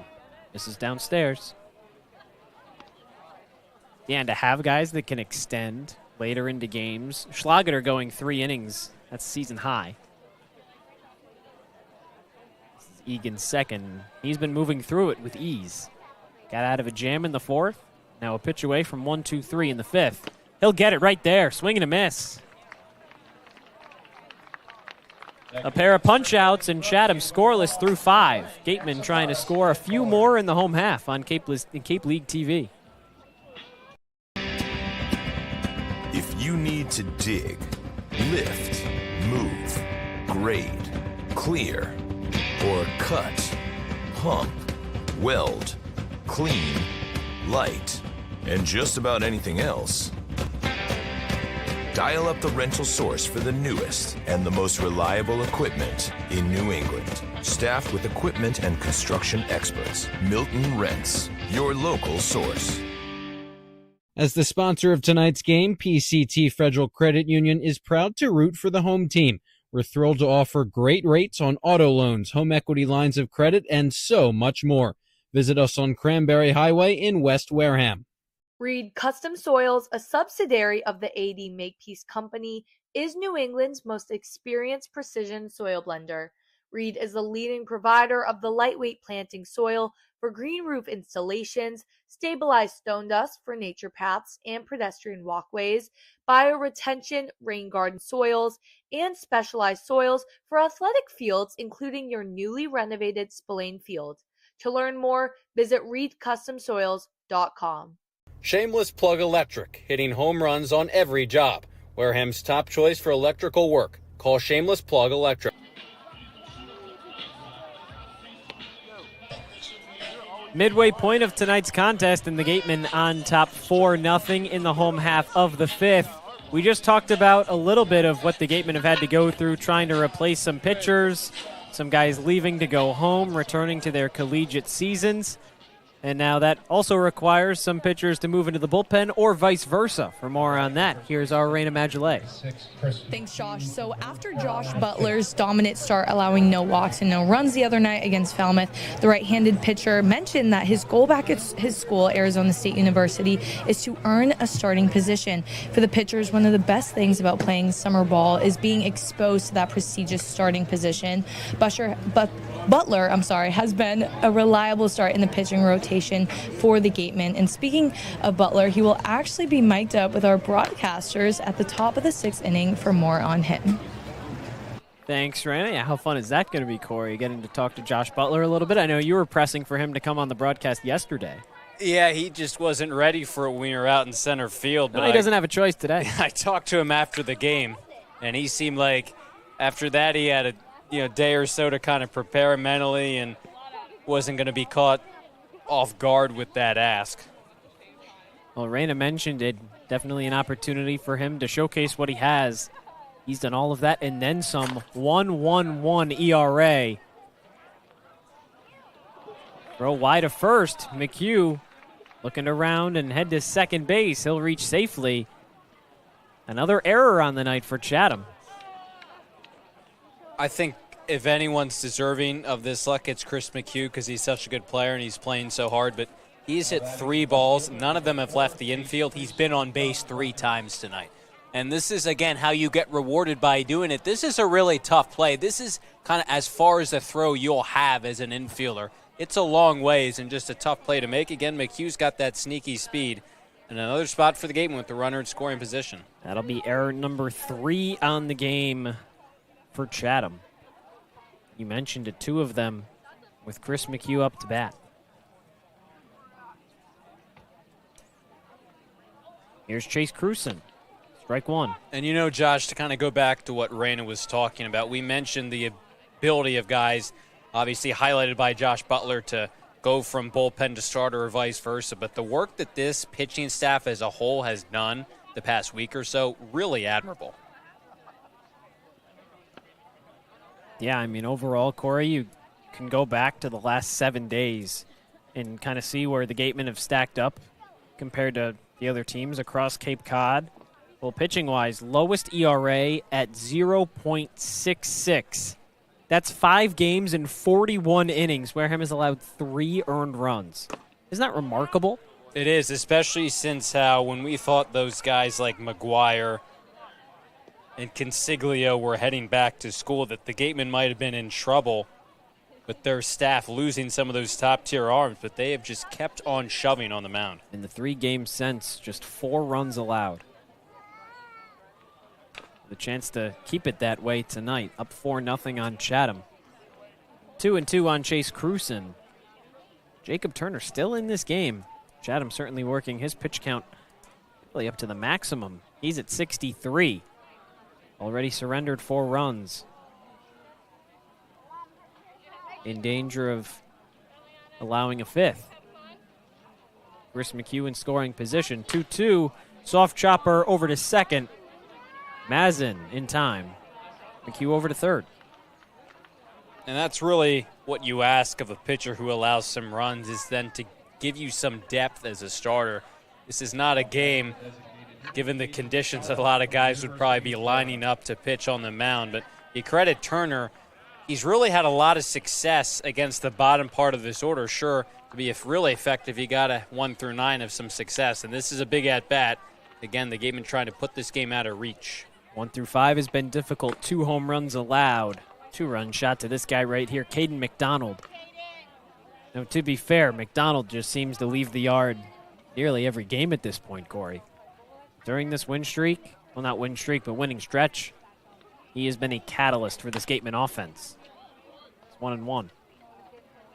And he had, again, the power had still been there, but came down a little bit in terms of average over the weekend. So what does Ryan Smyth do? He gets a lefty and Crewson to break up the righties, and McHugh and McDonald, a little less pressure hitting in that 5th spot. A single and a homer for him tonight. That one right to Mazin. Nice jumping play. 2 away.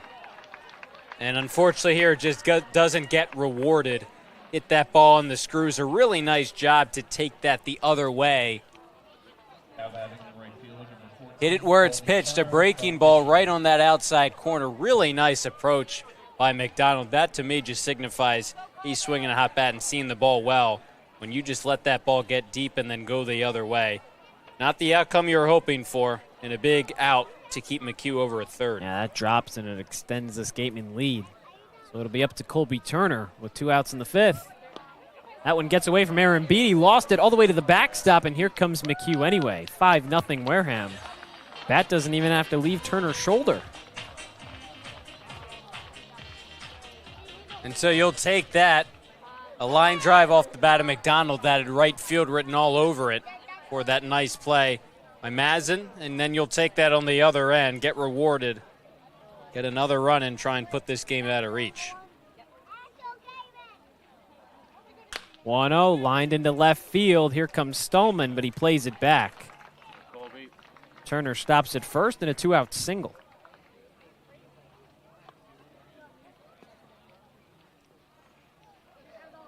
And now Colby Turner joins that hit party. 0 for 2 tonight. Another hard hit ball off of a Gateman bat. Now, how great would it be for Van Shane to try and get out of his mini slump over these last few games? Had his batting average right up around 200 for a period in time there. Now it's back down to 170 entering play. $167 as it stands now. Yeah, just to spark the bottom part of this Gateman order. With Randall out, Ramirez elevated, and so he can't do all the work in the bottom part of this order because he's leading off tonight. Strike 2.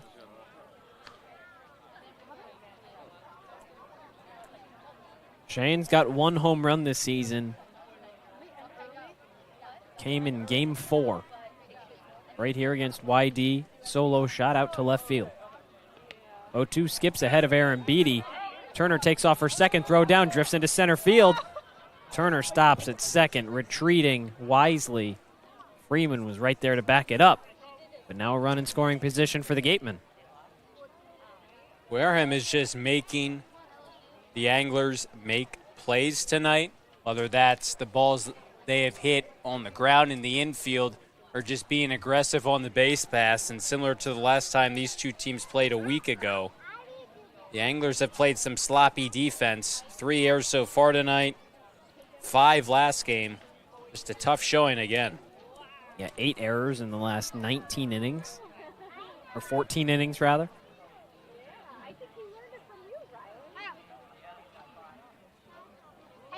Certainly something that Chatham would like to fix if the Anglers are going to try and sneak into that last spot in the East playoffs. A couple games, or points rather, behind Orleans. 1-2, wave and a miss. Gatemen tack on 1 more, and Wareham up 5-0 heading into the 6th. Cory Miller will take you the rest of the way on Cape League TV. Finding a good personal injury attorney is very difficult. If you or a family member has been involved in an accident, hurt at work, suffered a slip and fall, or have been injured due to negligence of someone else, contact the lawyers at Reedy, Kiernan, and McNally, LLP today. They are experienced trial attorneys who practice in all of the courts in the Commonwealth. The firm has been recognized by Best Lawyers in America for outstanding legal representation. Contact Reedy, Kiernan, and McNally, LLP today. The firm is located at 267 Main Street in Wareham. Reedy, Kiernan, and McNally LLP also has offices in New Bedford and Falmouth. Call 508-295-0286 or visit their website www.rkm-law.com.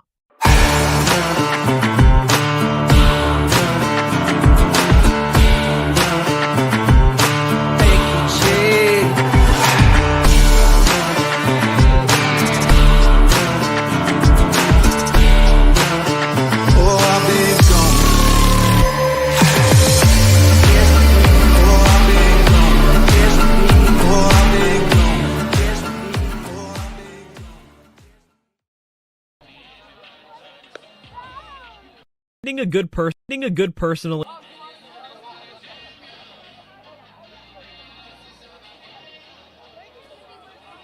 Cannon Clayton, another new arm for the Gatemen, making his first appearance of the summer, replaces Tommy Egan on the mound, who is really brilliant for the Gatemen.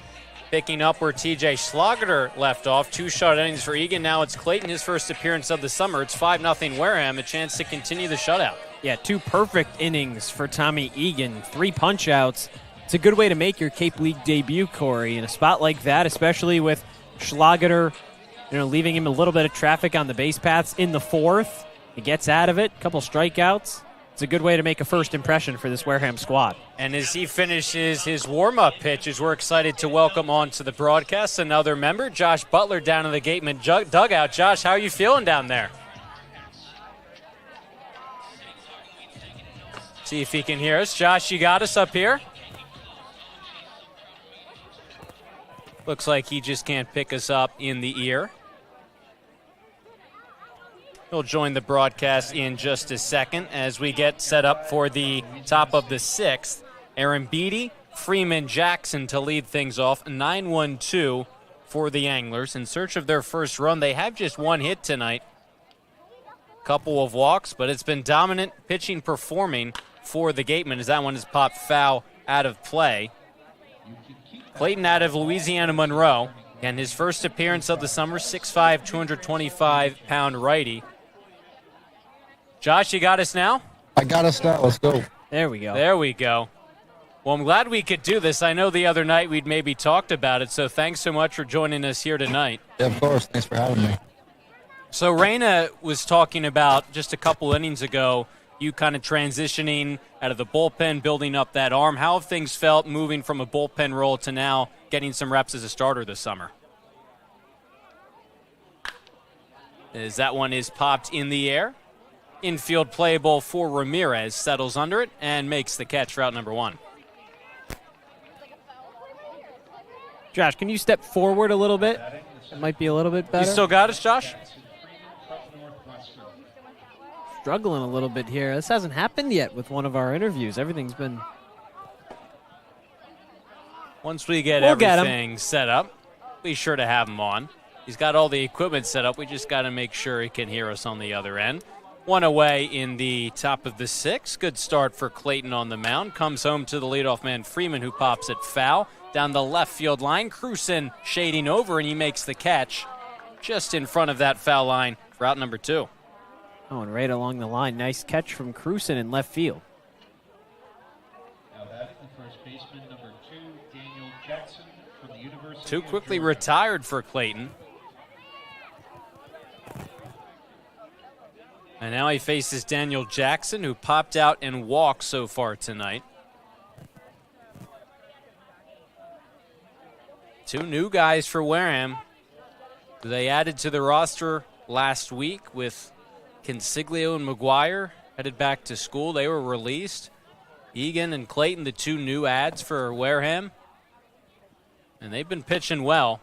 That one's cut on and missed. Quickly 0-2 on Daniel Jackson.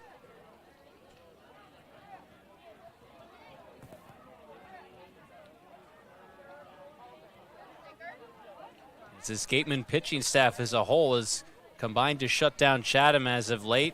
Just 1 run for the Anglers in last week's meeting. 5-1 win for Wareham. Trying to even the season series against Chatham. These 2 teams met way back, second game of the summer. Chatham took the first 2 contests, Wareham the most recent. Here comes an 0-2 pitch. Jackson taking on the outside corner for a called strike 3. Jackson down looking, 3 up, 3 down for Clayton. Another clean inning for the Gateman pitching staff. Up big so far, 5 played 5.5 on Cape League TV. Law. Live, life, law. Covering all residential and commercial real estate matters. You live life to the fullest, and let us Sync Law. That's synclaw.com. Sync with an I, not a Y. Be selfish. We represent only you. Sports Turf Specialties has set the standard for high-quality natural grass athletic field construction. As a full-service athletic field construction company, we specialize in design, build, and renovation of native soil, modified soil, and sand-based athletic fields. Our team will provide you with superior quality, expert guidance, and continuing support long after the completion of our project. We are proud to have built the infield for the Wareham Gatemen field. Go Gateman. If you can dream it, If you can cruise in it, if you can summer in it, fish from it, or take it for a day at the beach, we can protect it. The Baldwin Group. Protecting the possible.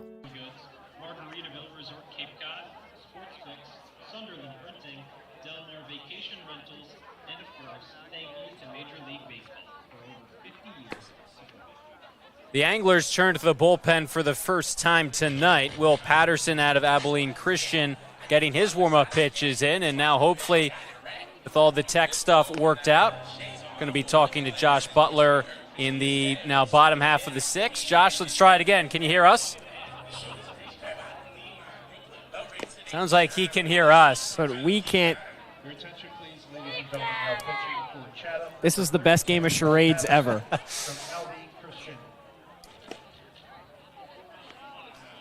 It's going right on one end, but not the other now a couple of times tonight. So at some point tonight we're going to talk to Josh. I certainly hope so. We got to get everything squared away.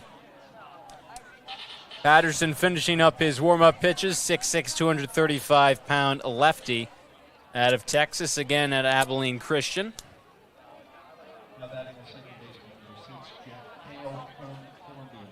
Inning begins with Jack Cale, Drew Rogers, and Chris Ramirez. 8-9-1 for the Gatemen. Cale is 0 for 2 in his first summer start for Wareham. First pitch, lefty on lefty matchup. It misses outside. His bottom part of the order, 7 through 9, a combined 0 for 6 tonight. The only time one of them has reached base, Shane Cale Rogers, hit by pitch by the Gateman backstop and Drew Rogers back in inning number 2.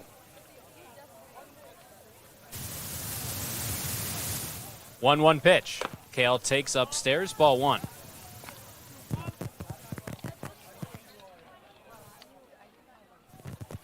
Josh, third time's the charm. Let's try it again. Can you hear us? He can still hear us. We still can't hear him as this one's laced into shallow center, falling in front of Freeman. A base hit, first in the Gateman uniform for Jack Cale. It's a good way to start it off. Pretty soon, what we might have to do, Josh, is ask him questions and then read his lips to see what he's saying back to us. That would be the greatest game of charades of all time. Probably would be. 12 words. First word, 2 syllables. Right now, he's just tuned into the broadcast with us. So leadoff base hit in the bottom of the 6th for the Gateman, already up by 5. There's that first hit for Wareham, 7 through 9, belongs to Jack Cale, and it's Drew Rogers. Hit by pitch and the ground out tonight.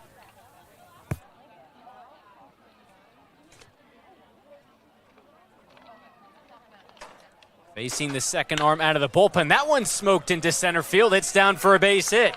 Cale on the motor. He's going to third as it's cut off in the gap by Freeman. Cale up to third. Rogers stops at second. He's got a double. There's that second hit of the season for Drew Rogers in a Gateman uniform. Back-to-back base hits, second and third with no one out. How great does that have to feel for Drew Rogers to be able to do that?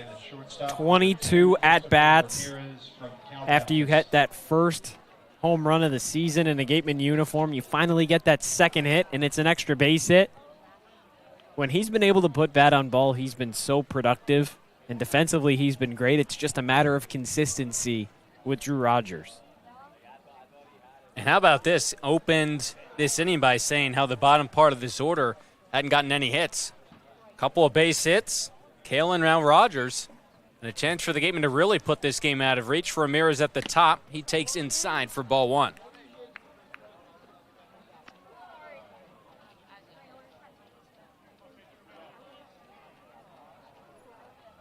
Cale now 1 for 4 as a Gateman. Again, his first start tonight.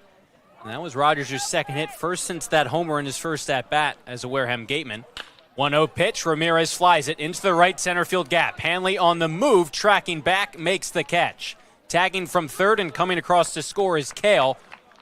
As the throw's cut off, up to third goes Drew Rogers. A sac fly by Chris Ramirez. Wareham plates another at 6-0. Relentless hitting, relentless hitting, relentless hitting. Mike Mobbs preaches it all the time to these Gateman bats. And after scoring just 5 runs over the last 3 games, this was certainly something that Wareham needed to do, was to just continue to pile on against Chatham, a team that has been struggling as of late on the mound and a team that Wareham has really dominated now over the last 2 outings. It's huge.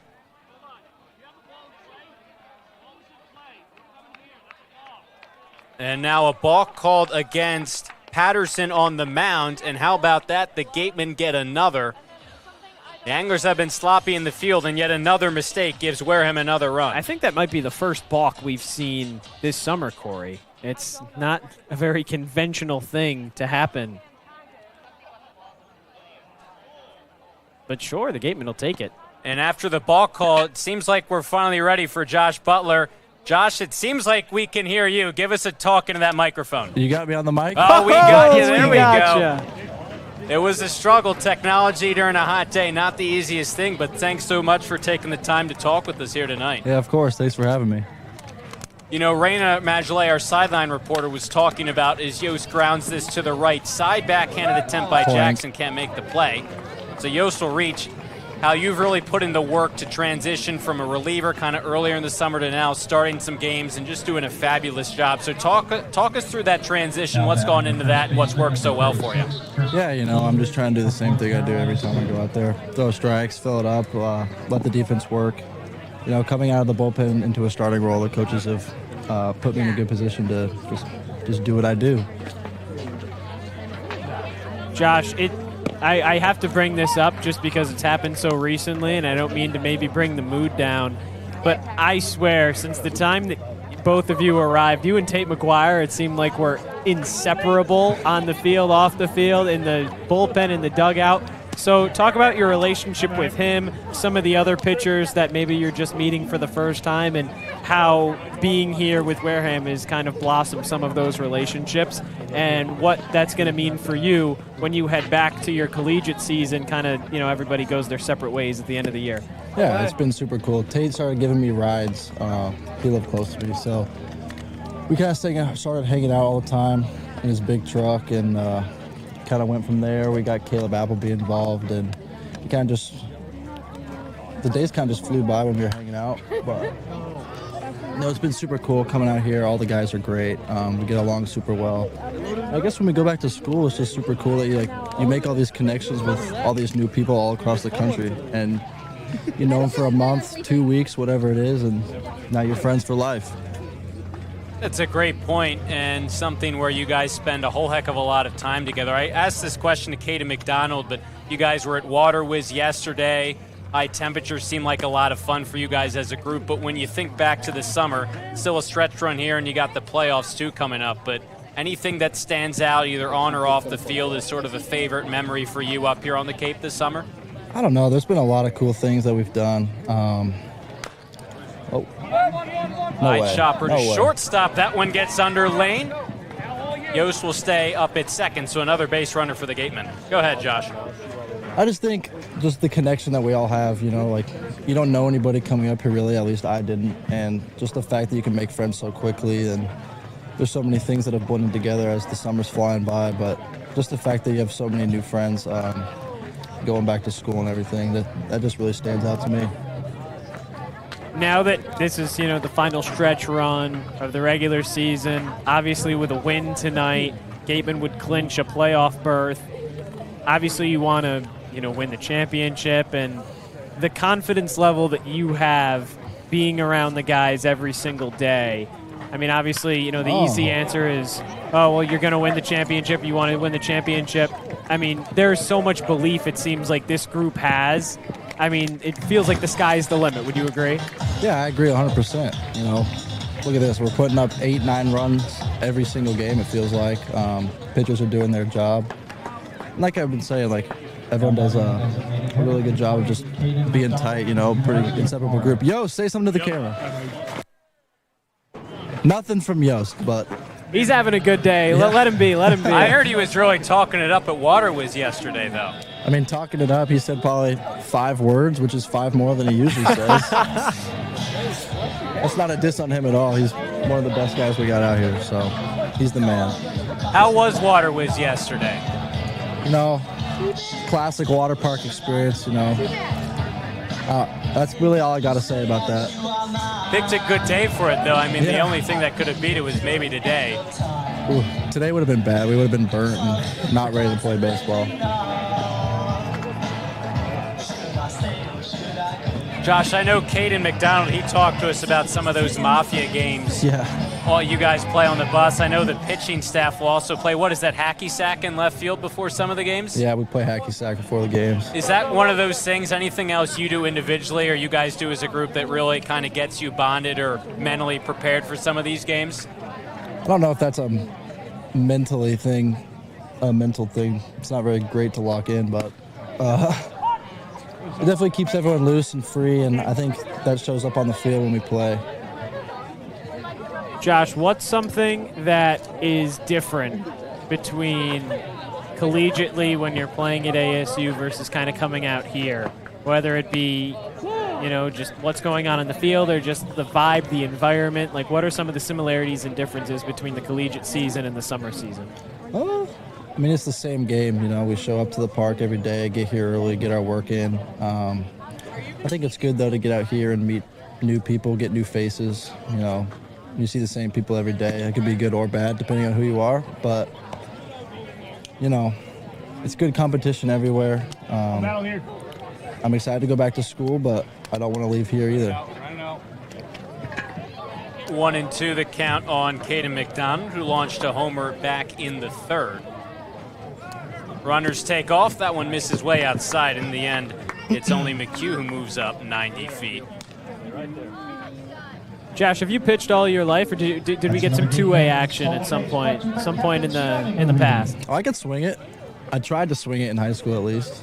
I got to college, and that was probably the end of the line for that.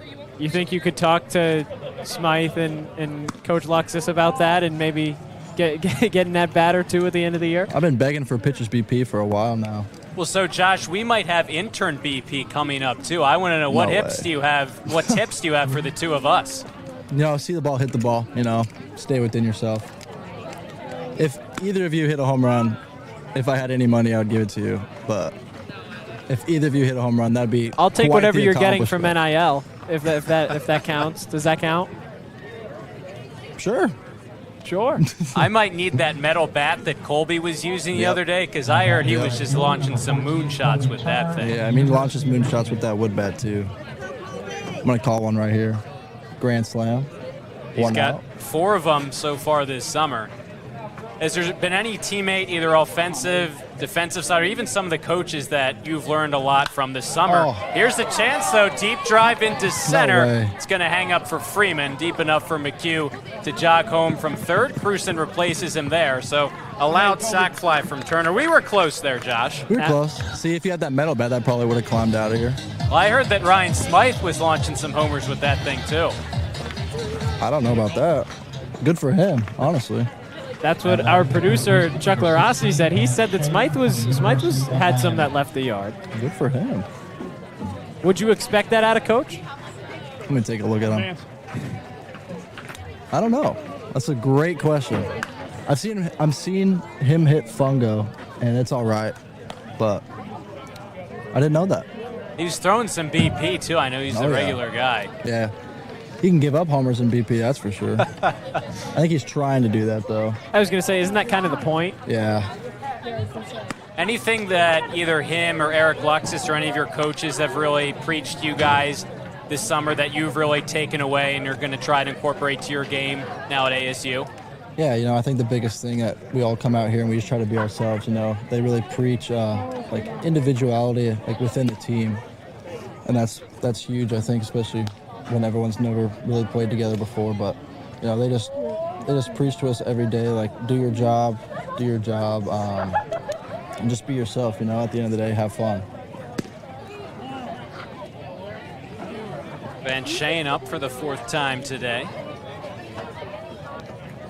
Down even at 2-2. Josh, we might have to keep having you on. You've been good luck. 4 runs here in the 6th inning. Swing and a miss from Shane, so that will end it. But 4 more for Wareham. They have busted this thing open. 9-0 over Chatham. Josh, thanks for bearing with us on the tech side. Thank you so much for joining us. Glad we got to have you on. Best of luck the rest of the summer. Appreciate it. Thank you. The Gatemen out in front by 9. They've out-hit the Anglers 12-1, looking to shut things down on the back end of this one. Commodores lost as we look at the scoreboard, so the Gatemen a chance to punch their postseason ticket when we come back on Cape League TV. Turf Specialties has set the standard for high-quality natural grass athletic field construction. As a full-service athletic field construction company, we specialize in design, build, and renovation of native soil, modified soil, and sand-based athletic fields. Our team will provide you with superior quality, expert guidance, and continuing support long after the completion of our project. We are proud to have built the infield for the Wareham Gatemen field. Go Gatemen. There hasn't been a ton of training when it comes to bat speed or products for players to be able to train bat speed.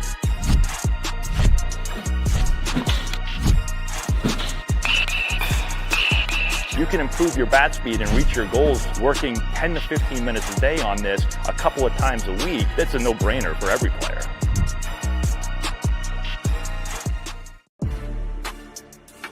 You can make any bat feel lighter by adding a velo puck knob. Instead of having to go get a whole entirely new bat, you can simply add the puck to it.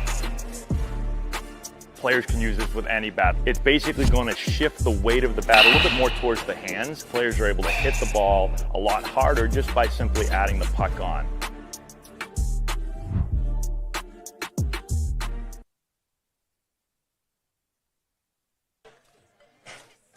Well, we just finished up talking with Josh Butler, and he's a member of this Gateman pitching staff that has just been getting it done, especially over the past week, and even more close-up than that this past weekend. A really dominant stretch. The Gatemen at one point this summer were last across the league in ERA. They're now third on the whole summer at 3.93. Over the past 7 days, the team ERA is 0.75. The next closest is Harwich at 2.14. And over the past 7 days, despite some of the offensive struggles this weekend, the Gatemen leading the league ERA and OPS, but we thought maybe Wareham would have some difficulties with some of the arms they were losing. Little pop fly into shallow left field, hugging the line, Shea backpedals to make the catch. But this pitching staff has been resilient, led by guys like Josh Butler. They have really done a fantastic job. Well, think about the complete 180 between the first two matchups between Wareham and Chatham, and now the last two.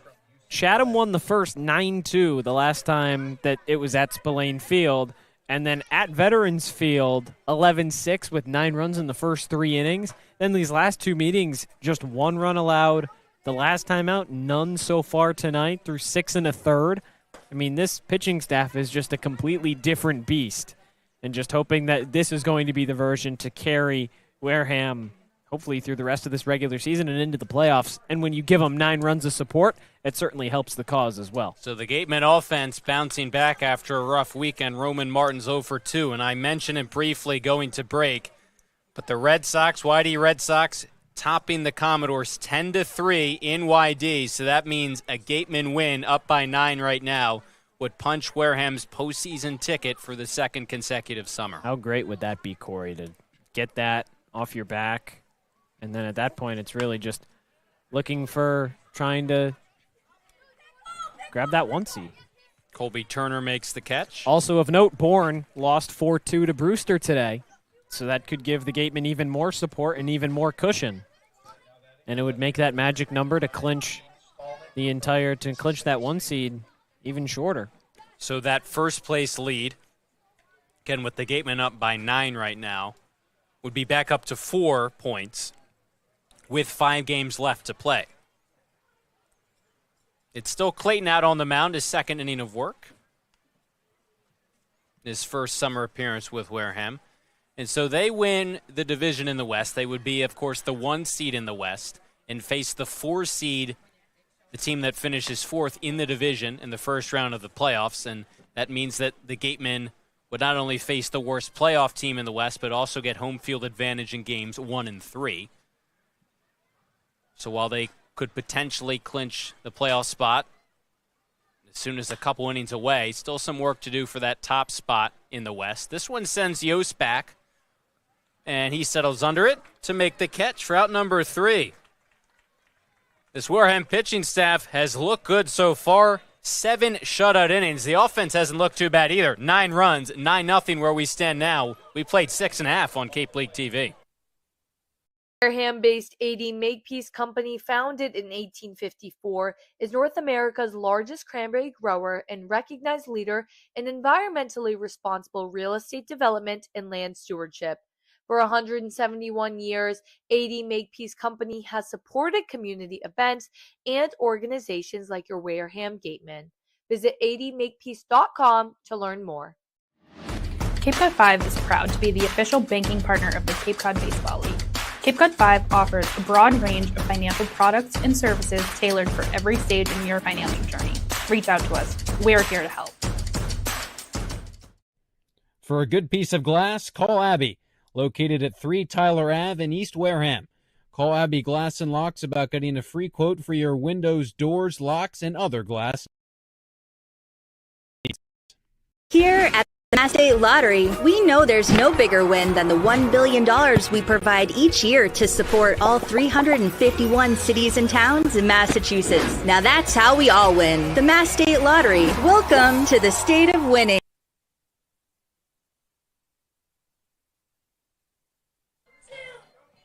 The Gatemen up by 9. A couple outs from clinching a playoff spot, but they could do it even earlier if they score a run here in the bottom of the 7th. Mercy rule would be in effect. Wareham could win things early as Caleb Freeman, righty out of Eastern Kentucky, gets his warm-up pitches in. How great would that be to come away with that win? Now, Freeman has been pretty solid so far for Chatham this summer. This is his 4th appearance. He's got a save, 0.00 ERA, so the Gatemen would have to score the first run off of him this summer. But certainly with a part of the lineup that can, it's the bottom portion, but a lineup or a part of the lineup that helped score those 4 runs and kind of spark that 6th inning. Jack Cale, Drew Rogers, and Ramirez all due up. Just need to get that 1 run across. You can send everybody here home happy and early. On what was a really hot day here in Wareham. And you said it, Jack Cale, Drew Rogers sparked that rally. That's part of what made it so prolific. The bottom of the order getting it done, too. Mentioned in the top half of the inning what the scenario would look like for the Gatemen if they win the division as the 1 seed, and they get that home field advantage through at least the first 2 rounds. What's interesting about that is that this summer the Gatemen are 7-10 at home compared with 11-6 on the road. Well, hopefully that's about to move to 8-10. And that's something that actually a number of, Cape Cod followers have kind of pointed out, that for a majority of teams, they seem to have a worse record at home than on the road. And when you look at it standings-wise, I mean, if you just go through, every team, it really shows that tends to be the case. Gateman 7-10, Hyannis 6-10 at home, Cotuit 7-8, Falmouth 7-10. Bourne is 9-8 at home. And then you look in the East, it's a little bit more different. Harwich and YD both 8-7, Brewster 10-8. But then Orleans and Chatham both sub 500. But then you look on the road, all 5 teams in the East have records over 500 when playing on the road. And then in the West as well, Gateman 11-6, Hyannis 8-7. It's really night and day when you kind of compare who's got better records at home versus on the road. And then the other question becomes, as it's 1-1 on Cale, who would the Gatemen most like to play should they be the 1 seed? As of now, it looks like the 2 strongest candidates would be Hyannis or Cotuit, with Bourne playing some strong baseball. They're in the 2nd spot, but in Falmouth struggling, they're in place where they'll probably miss the playoffs if the season ended today. But Cotuit and Hyannis are kind of flip-flopped. Yeah, I think the normal team PR answer is you'll play whoever, and it doesn't really matter. I think it would be to the Gatemen's benefit to play Cotuit, because that's a Kettleer squad that for the most part of this season has been towards the bottom of the league, flashed up towards the top when it was Wareham and Cotuit 1-2, and then after the Gatemen beat the Kettleers, they kind of shot back down to that cellar portion. But Hyannis started off the year really strong, and yeah, they lost a lot of key guys, but they just came into Spillane Field and took the Gatemen down. Obviously, Wareham had a lot of chances, and Cotuit did the same thing a few days prior, but there isn't really, a option that shows a weaker team. You just kind of hope that you can beat whoever gets placed in front of you.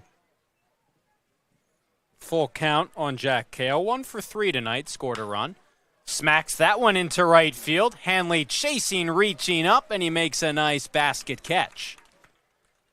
That probably saved a mercy rule, at least for now, for Hanley. If that gets over his head and all the way to the wall, Cale has some speed. He's probably on third. And then you just need to get that run in. Certainly a nice play from Hanley in right field.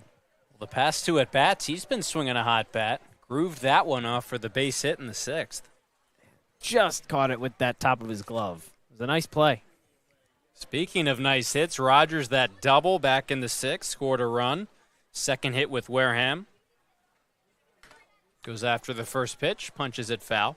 It is interesting, you talked about how Katuitt has spent a lot of time kind of bottom of the division. You go back 16 days ago, that's just over 2 weeks.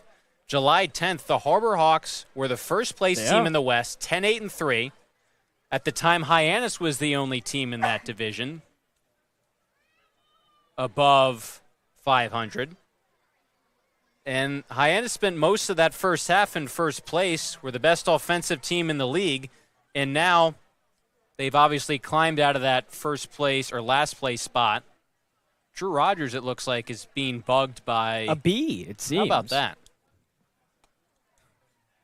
A busy bee, says our producer Chuck Luarasi. Clearly. Won't leave him alone. That's got to be the worst feeling in the world, right? He tries to settle back into the box. But you go back just 3 days ago to July 26th. Hyannis was in 4th place in the West. Wareham had gone from worst to first, and now the Gatemen are the only team above 500 in the West Division. Called strike. Just a really month has changed so much. It's incredible. It really is. Just thinking about where these teams were. You even look at where Falmouth was. They took that first place spot in the division for a few days on July 12th. Now they're in risk of ending their season if they can't get out of the cellar in the West as that one heads out of play.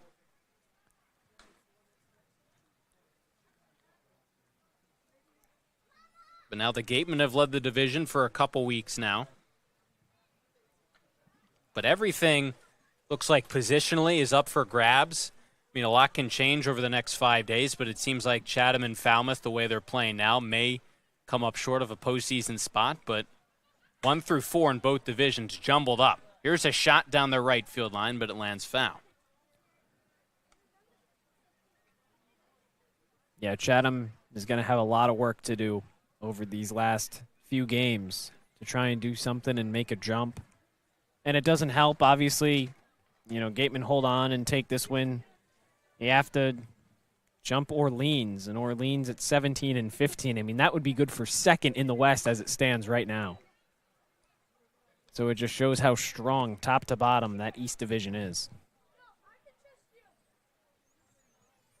But you've looked at, you look at the standings, a bit more spaced out now, especially if the Gatemen hold on tonight, which they're in a good spot to do, up by 9 runs.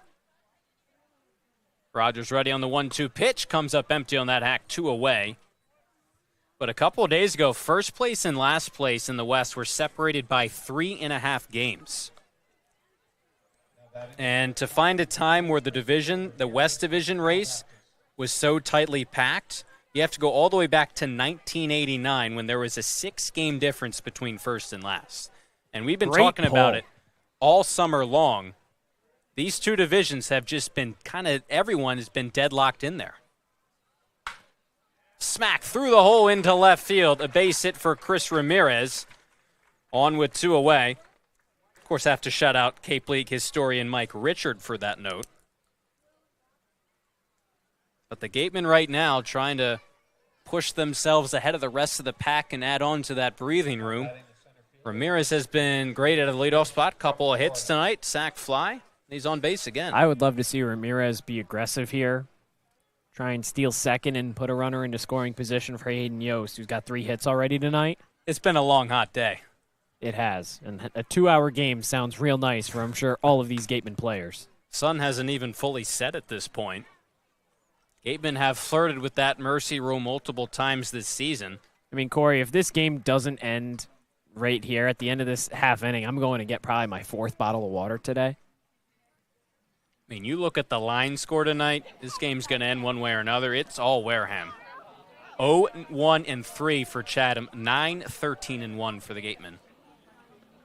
Yost has been on base 3 times. He's a triple shy of the cycle. And you look at it, Saturday the Gatemen got their first shutout of the season, so now maybe trying to apply the first mercy rule this summer. Ramirez has a large lead over at first.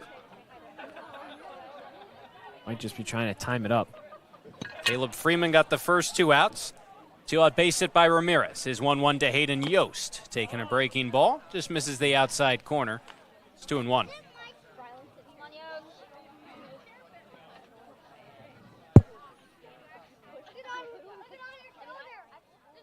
I think the dilemma may be for Ryan Smyth. You gave Braden Randall a day off. And now the 2 guys at the top of the order, Ramirez and Yost, have just produced in his absence. So the question is, when Randall slots back in, where do you shuffle him, Ramirez, and Yost? But I guess that's a good problem to have. We saw Chris Ramirez at 9th a lot, kind of LA. That's what I would do. Is 6th, I 7th would just spot. move Ramirez back down to 9th. 3-1 to Yost. Big swing and a miss. Full count. Ramirez gets a head start. Because the lefty bat replaces Kale, theoretically. And Kale's hit well, too. Got his first hit in a Gateman uniform tonight. Yeah, almost had a double at least. Start this inning. Nice play by Hanley in right field. They're not going to hold Chris Ramirez on, so he practically gets a running start. 3-2 to Yost. He comes up empty. No runs, 1 hit, 1 runner left on for the Gatemen. We played 7 here at Spillane. It's all Wareham up big over Chatham on Cape League TV. Here at the Mass State Lottery, we're known for our monster wins. But there's no bigger win than the $1 billion we provide each year to support all 351 cities and towns in Massachusetts. In our game, we know that supporting local businesses and helping communities is how we all win. Because at the lottery, we're all playing for the home team. The Mass State Lottery. Welcome to the state of winning. A+ repairs smartphones, tablets, game consoles, and computers. Get it done right the first time. Cape Cod Central Railroad is proud to sponsor the Wareham Gatemen for the 2nd year in a row. Experience the scenic beauty of Cape Cod like never before. Journey through picturesque marshes, cranberry bogs, and dunes on our historic rail line. Whether you're savoring a 5-course gourmet dinner, enjoying a Sunday brunch with a live jazz band, or bringing the family on a narrated excursion, there's a ride for everyone. Departing from Hyannis and Buzzards Bay, visit capetrain.com to book your ride today. This one rolling on here at Spillane Field, getting set for the top of the 8th. Griffin O'Connor on out of the bullpen, 2nd-year Gateman, appearing in his 5th game. He's pitched 7 innings, allowed 8 earned runs so far this summer. And that's been the one thing with O'Connor so far this summer. He's kind of been that low leverage guy. So Gateman kind of figuring this one's out of reach. Don't need to use any of those higher leverage guys. Just need to kind of get through this game. And how about the work by some of Wareham's guys who were appearing in a game for the first time this summer? Egan and Clayton, again, their first appearances this summer. They combined to go 4 perfect innings, no walks, no hits. They strike out 4 batters. And we talked about coming into their appearances, how much could Wareham utilize them, what type of spots could they be used in, and they just kind of showed tonight that they could be used. Maybe moving forward, it was just one appearance in high leverage spots, maybe down the stretch into the postseason if they pitch the way they did tonight. O'Connor now just trying to kind of finish the job. Wareham in a spot now, just 6 outs away from their 2nd shutout of the summer, their first coming back on Saturday against Falmouth.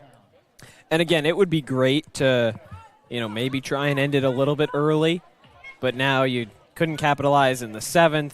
You're still up 9. Just try and get these last 6 outs. Make it as easy as possible.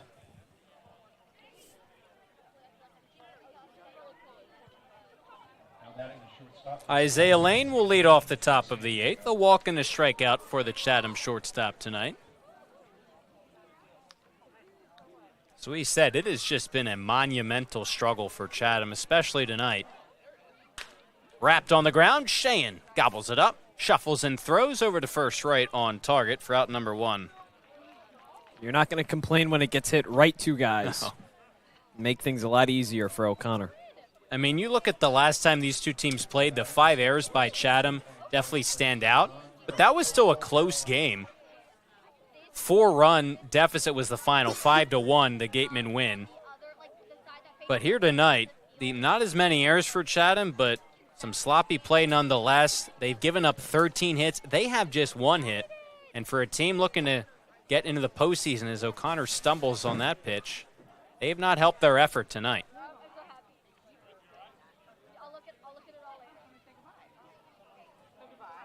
Eric Luxus took a few steps out of the dugout, but it looks like O'Connor's fine. That was kind of the second sort of, I mean, Schlager didn't stumble. That one just kind of slipped out of his hand on one of those pitches. That was just more of a stumble from O'Connor. Set here, laced into center. Yost on the run. Here he comes, lays out and makes the catch. Hayden Yost getting it done with the bat and the glove tonight. How special is Hayden Yost in center field? I mean, we say it so much about the middle infield, Van Cheyenne at third base, but every night Hayden Yost just seems to do something and make it look so easy, just dives and makes that grab. What a play. He was getting some praise from Josh Butler when we had him mic'd up in the 6th inning. Jake Hanley with no one on, 2 away. Breaking ball way high.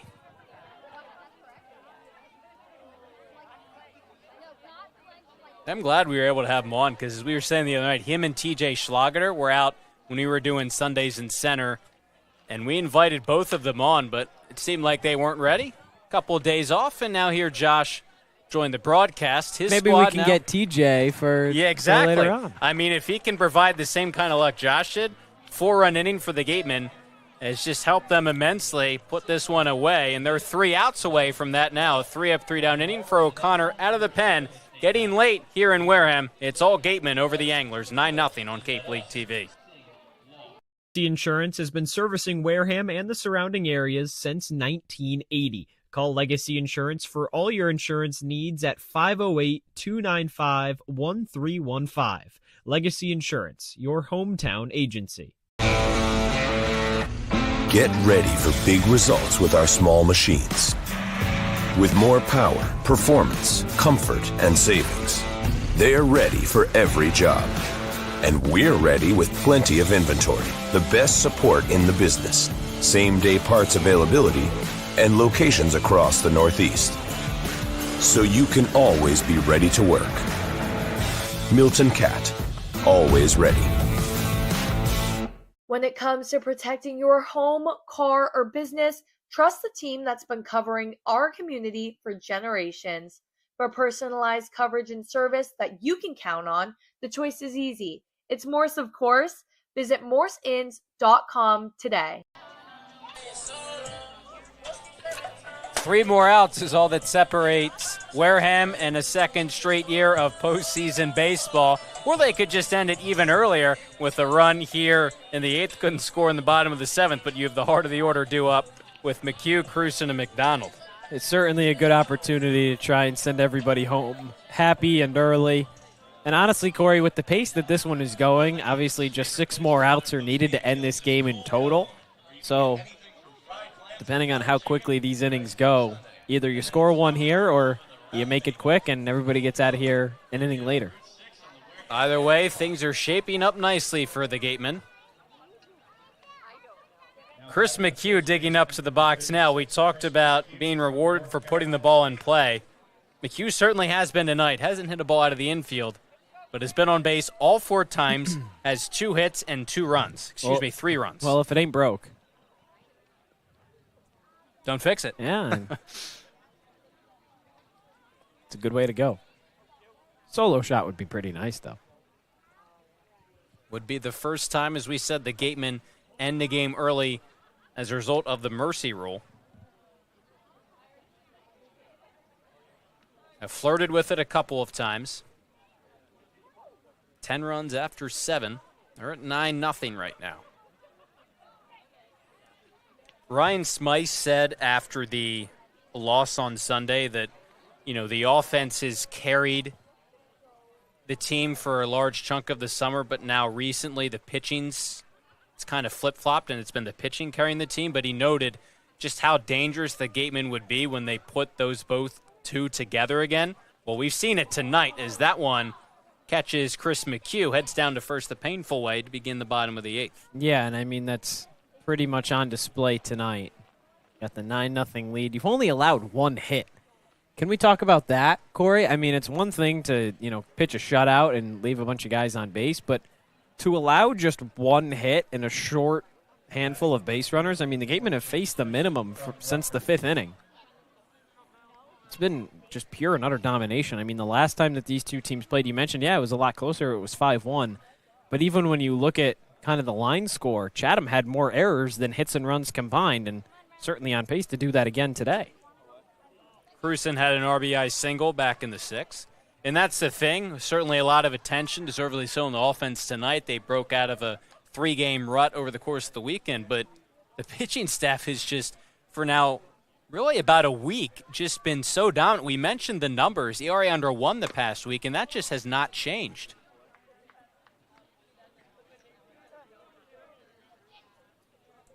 And again, the next closest pitching staff in terms of ERA is 1.5 points away entering this game in Harwich over the past week.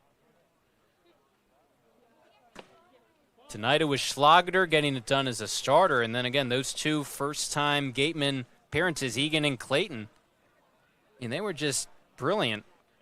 4 combined no-hit innings. O'Connor had a perfect inning in the 8th.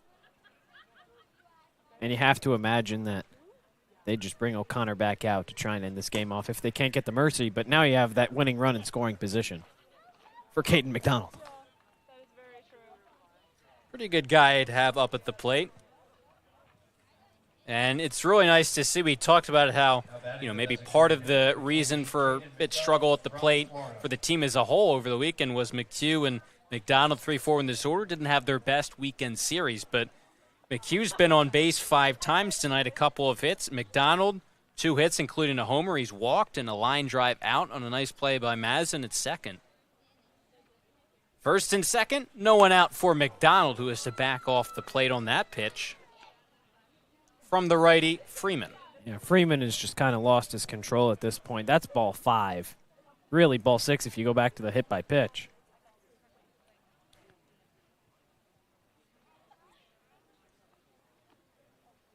One-0, way outside.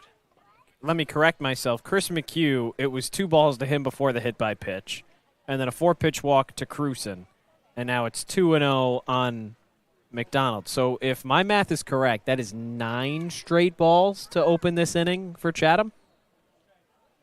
And it's why Aaron Beatty has made his way out to talk things over with Freeman. Never a good feeling when the game has to end early because of the mercy rule, but the Gatemen possibly a base hit away from that at this point. Not a whole lot of these pitches have been very competitive either. Usually in the MLB, sometimes it's just that first pitch that goes pretty uncompetitive. Sometimes for reasons outside of baseball, as seen in the last 2 days, Cory. Tough break for Emmanuel Clase. To say the least. What an interesting turn that has been in Cleveland. Second player now for the Guardians. 2-0. There it is. Freeman locates. It's 2-1.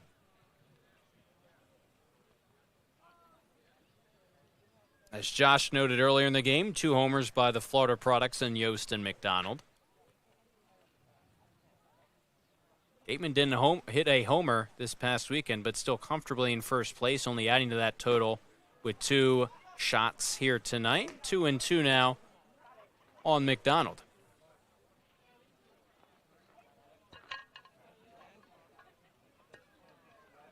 That B's got to be back because Aaron Beatty just got up in a hurry. Is it? You got to think it's almost multiple. That is one persistent B if it's just one of them. You never know. We had a few of them They up like in to the press claim their box. spot. Oh, They yeah. do. Yeah, Exterminator Cory Miller over here I took care of handled them. those guys. 2-2. Full count now. Turner on deck. That was like a vicious wasp or hornet nest that. Yeah, it wasn't great. And I got the spray, and I was just. Press box of wood here. Yeah. And it certainly does the job, but that can really cause some nests to get brought up, and it was right under our setup. Full count pitch. Big swing and a miss. McDonald was looking to end it on one swing. The at-bat ends in a strikeout. Now a chance for Colby Turner. Now batting the right fielder, number 14, Colby Turner from Michigan. Sac fly for Colby his last time up. Also a base hit. Solid night for the Gateman right fielder. If it was a bee's nest, I would have felt kind of bad, right? Because it's just an unfortunate situation, right? They're in the wrong place at the wrong time. Wasps or hornets, though, I wouldn't have felt much sympathy that we had to kind of take care of them. And That's do a what we whole needed to nother do. animal, those guys. Because they're persistent. They don't care. That's where you get to a painful sting, too, not just kind of that. Bees have the purpose, you know? I Yep. mean, they're honey and That's a good point. getting the pollen. 0-1. Freeman pitching to Colby Turner. Skies that one into left. The left fielder Stallman doesn't know where it is, holding up his glove all the way out as the shortstop Lane, and somehow tumbling to the ground, he makes the catch. That's the best catch I've ever seen in my life. Are What you an effort kidding by me? Isaiah Lane. Stallman had no idea where that baseball was, and Lane all the way out to where the left fielder was standing made that catch. To track that over your shoulder, running into left field in the complete opposite direction. Look at this. He's like, where is it, where is it, where is it? Oh, I got it. Wow. Looked like an NFL receiver. The longest pop out to a shortstop I think we'll ever see. Stallman lost it in the lights as Cheyenne grooves one down the left field line. Stallman's got a beat on this one, and he tracks it down. The Gatemen close to ending this one early. Not to be, though. They'll have to do it the conventional way. We move ahead to the top of the ninth. Wareham 3 outs away from a win over Chatham. If you need to dig, lift, move, grade, clear, or cut, pump, weld, clean, light, and just about anything else, dial up the rental source for the newest and the most reliable equipment in New England. Staffed with equipment and construction experts, Milton Rents, your local source. As the sponsor of tonight's game, PCT Federal Credit Union is proud to root for the home team. We're thrilled to offer great rates on auto loans, home equity lines of credit, and so much more. Visit us on Cranberry Highway in West Wareham. Reed Custom Soils, a subsidiary of the AD Makepeace Company, is New England's most leader. Reed is the leading provider of the lightweight planting soil for green roof installations, stabilized stone dust for nature paths and pedestrian walkways, bioretention rain garden soils, and specialized soils for athletic fields, including your newly renovated Spillane Field. To learn more, visit reedcustomsoils.com. Shameless Plug Electric, hitting home runs on every job. Wareham's top choice for electrical work. Call Shameless Plug Electric.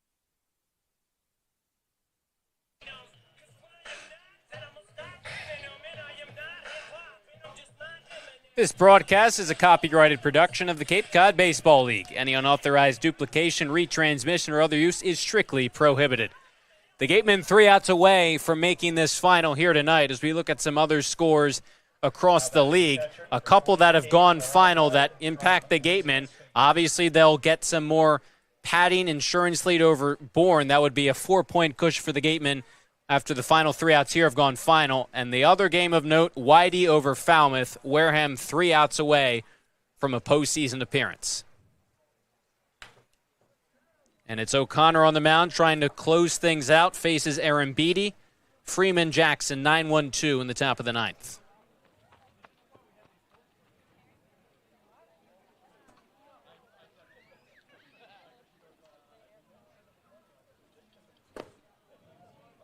quickly 0-2.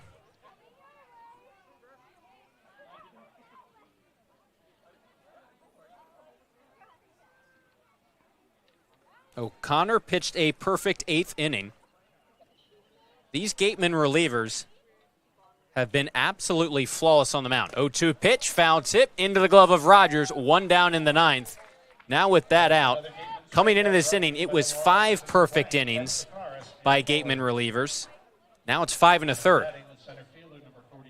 It's incredible what this pitching staff has done over these last few games, just never seeming to give in 1 inch, no matter the score. That was something that felt like happened a little bit more often when earlier in the season, Gateman would get a big lead, and then as soon as that big inning happens, pitching staff would give up maybe 1 or 2, and that can happen, when you're sitting for a while, you get out of a rhythm with a long inning. Not anymore. This staff is locked in. Despite some key guys heading back to school, 1-1 on Freeman atop the order for Chatham. Consiglio, McGuire in the span of a couple of days. It hasn't mattered. Caleb Appleby made his return to school, left the squad here today, as this one will make the seats. It'll be a ball and 2 strikes on Freeman. Despite that, it has not mattered, despite the adversity. It's interesting to think about what the identity of this Gateman team will be heading into the playoffs. Thought maybe earlier this summer would be the offense, but the way this pitching has thrown lately could be a combination of both. 1-2 in the dirt. And listen, there's 5 more games to play in the regular season after tonight. But another game like tonight where the Gatemen put up 13 hits and allowed just 1. They're a dangerous team moving forward. The 2-2. Inside corner. Called strike 3. Jackson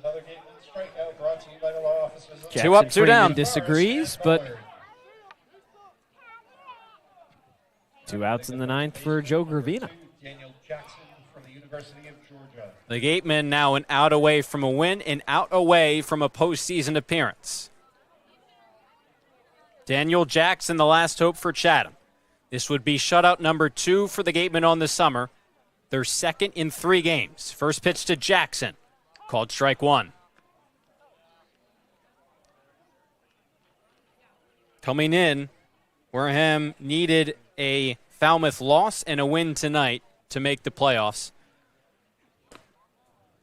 The Red Sox helped out with part 1, topping Falmouth in emphatic fashion, 10-3. That game's gone final. The Gatemen have held up their end of the bargain. 9-0 over the Anglers with 2 away in the 9th. Pitch home, squared up but foul. And obviously we don't know the final spot in the West Division standings. Wareham will be. That'll be decided over the course of the next 5 days. But again, step 1 is done, making it to the postseason.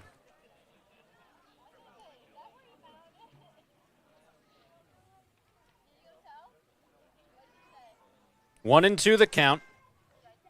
O'Connor's pitch. It's in the dirt, ball 2.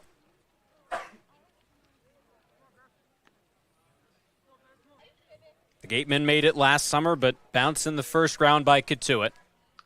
Will be the second straight season under manager Ryan Smyth that Wareham is in the playoffs. And his 3rd at the helm. O'Connor shakes, now comes set. 2-2, the pitch to Jackson. Swing and a miss! Get ready, Wareham fans. The Gatemen punched their ticket to the playoffs. A 9-0 win over Chatham. Dominating fashion. The Gatemen tack on 13 hits, give up just 1 hit, and take it 9-0 over the Anglers. Second shutout in 3 games, and both of them in 2 extremely different ways. Pitchers duel at Falmouth, come away with the 3-0 win. Today, we talked about how games just felt so complete for this team over this past week. this Cory, I think, is up there for the most complete game of the season. Couple home runs, 9 runs on the board, 1 hit allowed. What more could you possibly ask for in a game like this? It's exactly rings true, because we were saying it coming into the game. The pitching just once again is so flawless. And then our only kind of question was, well, what happened to the offense? A group that led the league in runs, still does, homers, RBIs, had just kind of disappeared over the weekend. And now here they are scoring 9 tonight against Chatham. Picture perfect night to start off this home stretch of the regular season. And now, Cory, obviously the season series is over. Or not the season series is over, but the season series is clinched. And Bourne has beaten Wareham in that, no matter the outcome of the next game. But going to Doran Park tomorrow, a huge matchup to try and get even more breathing room.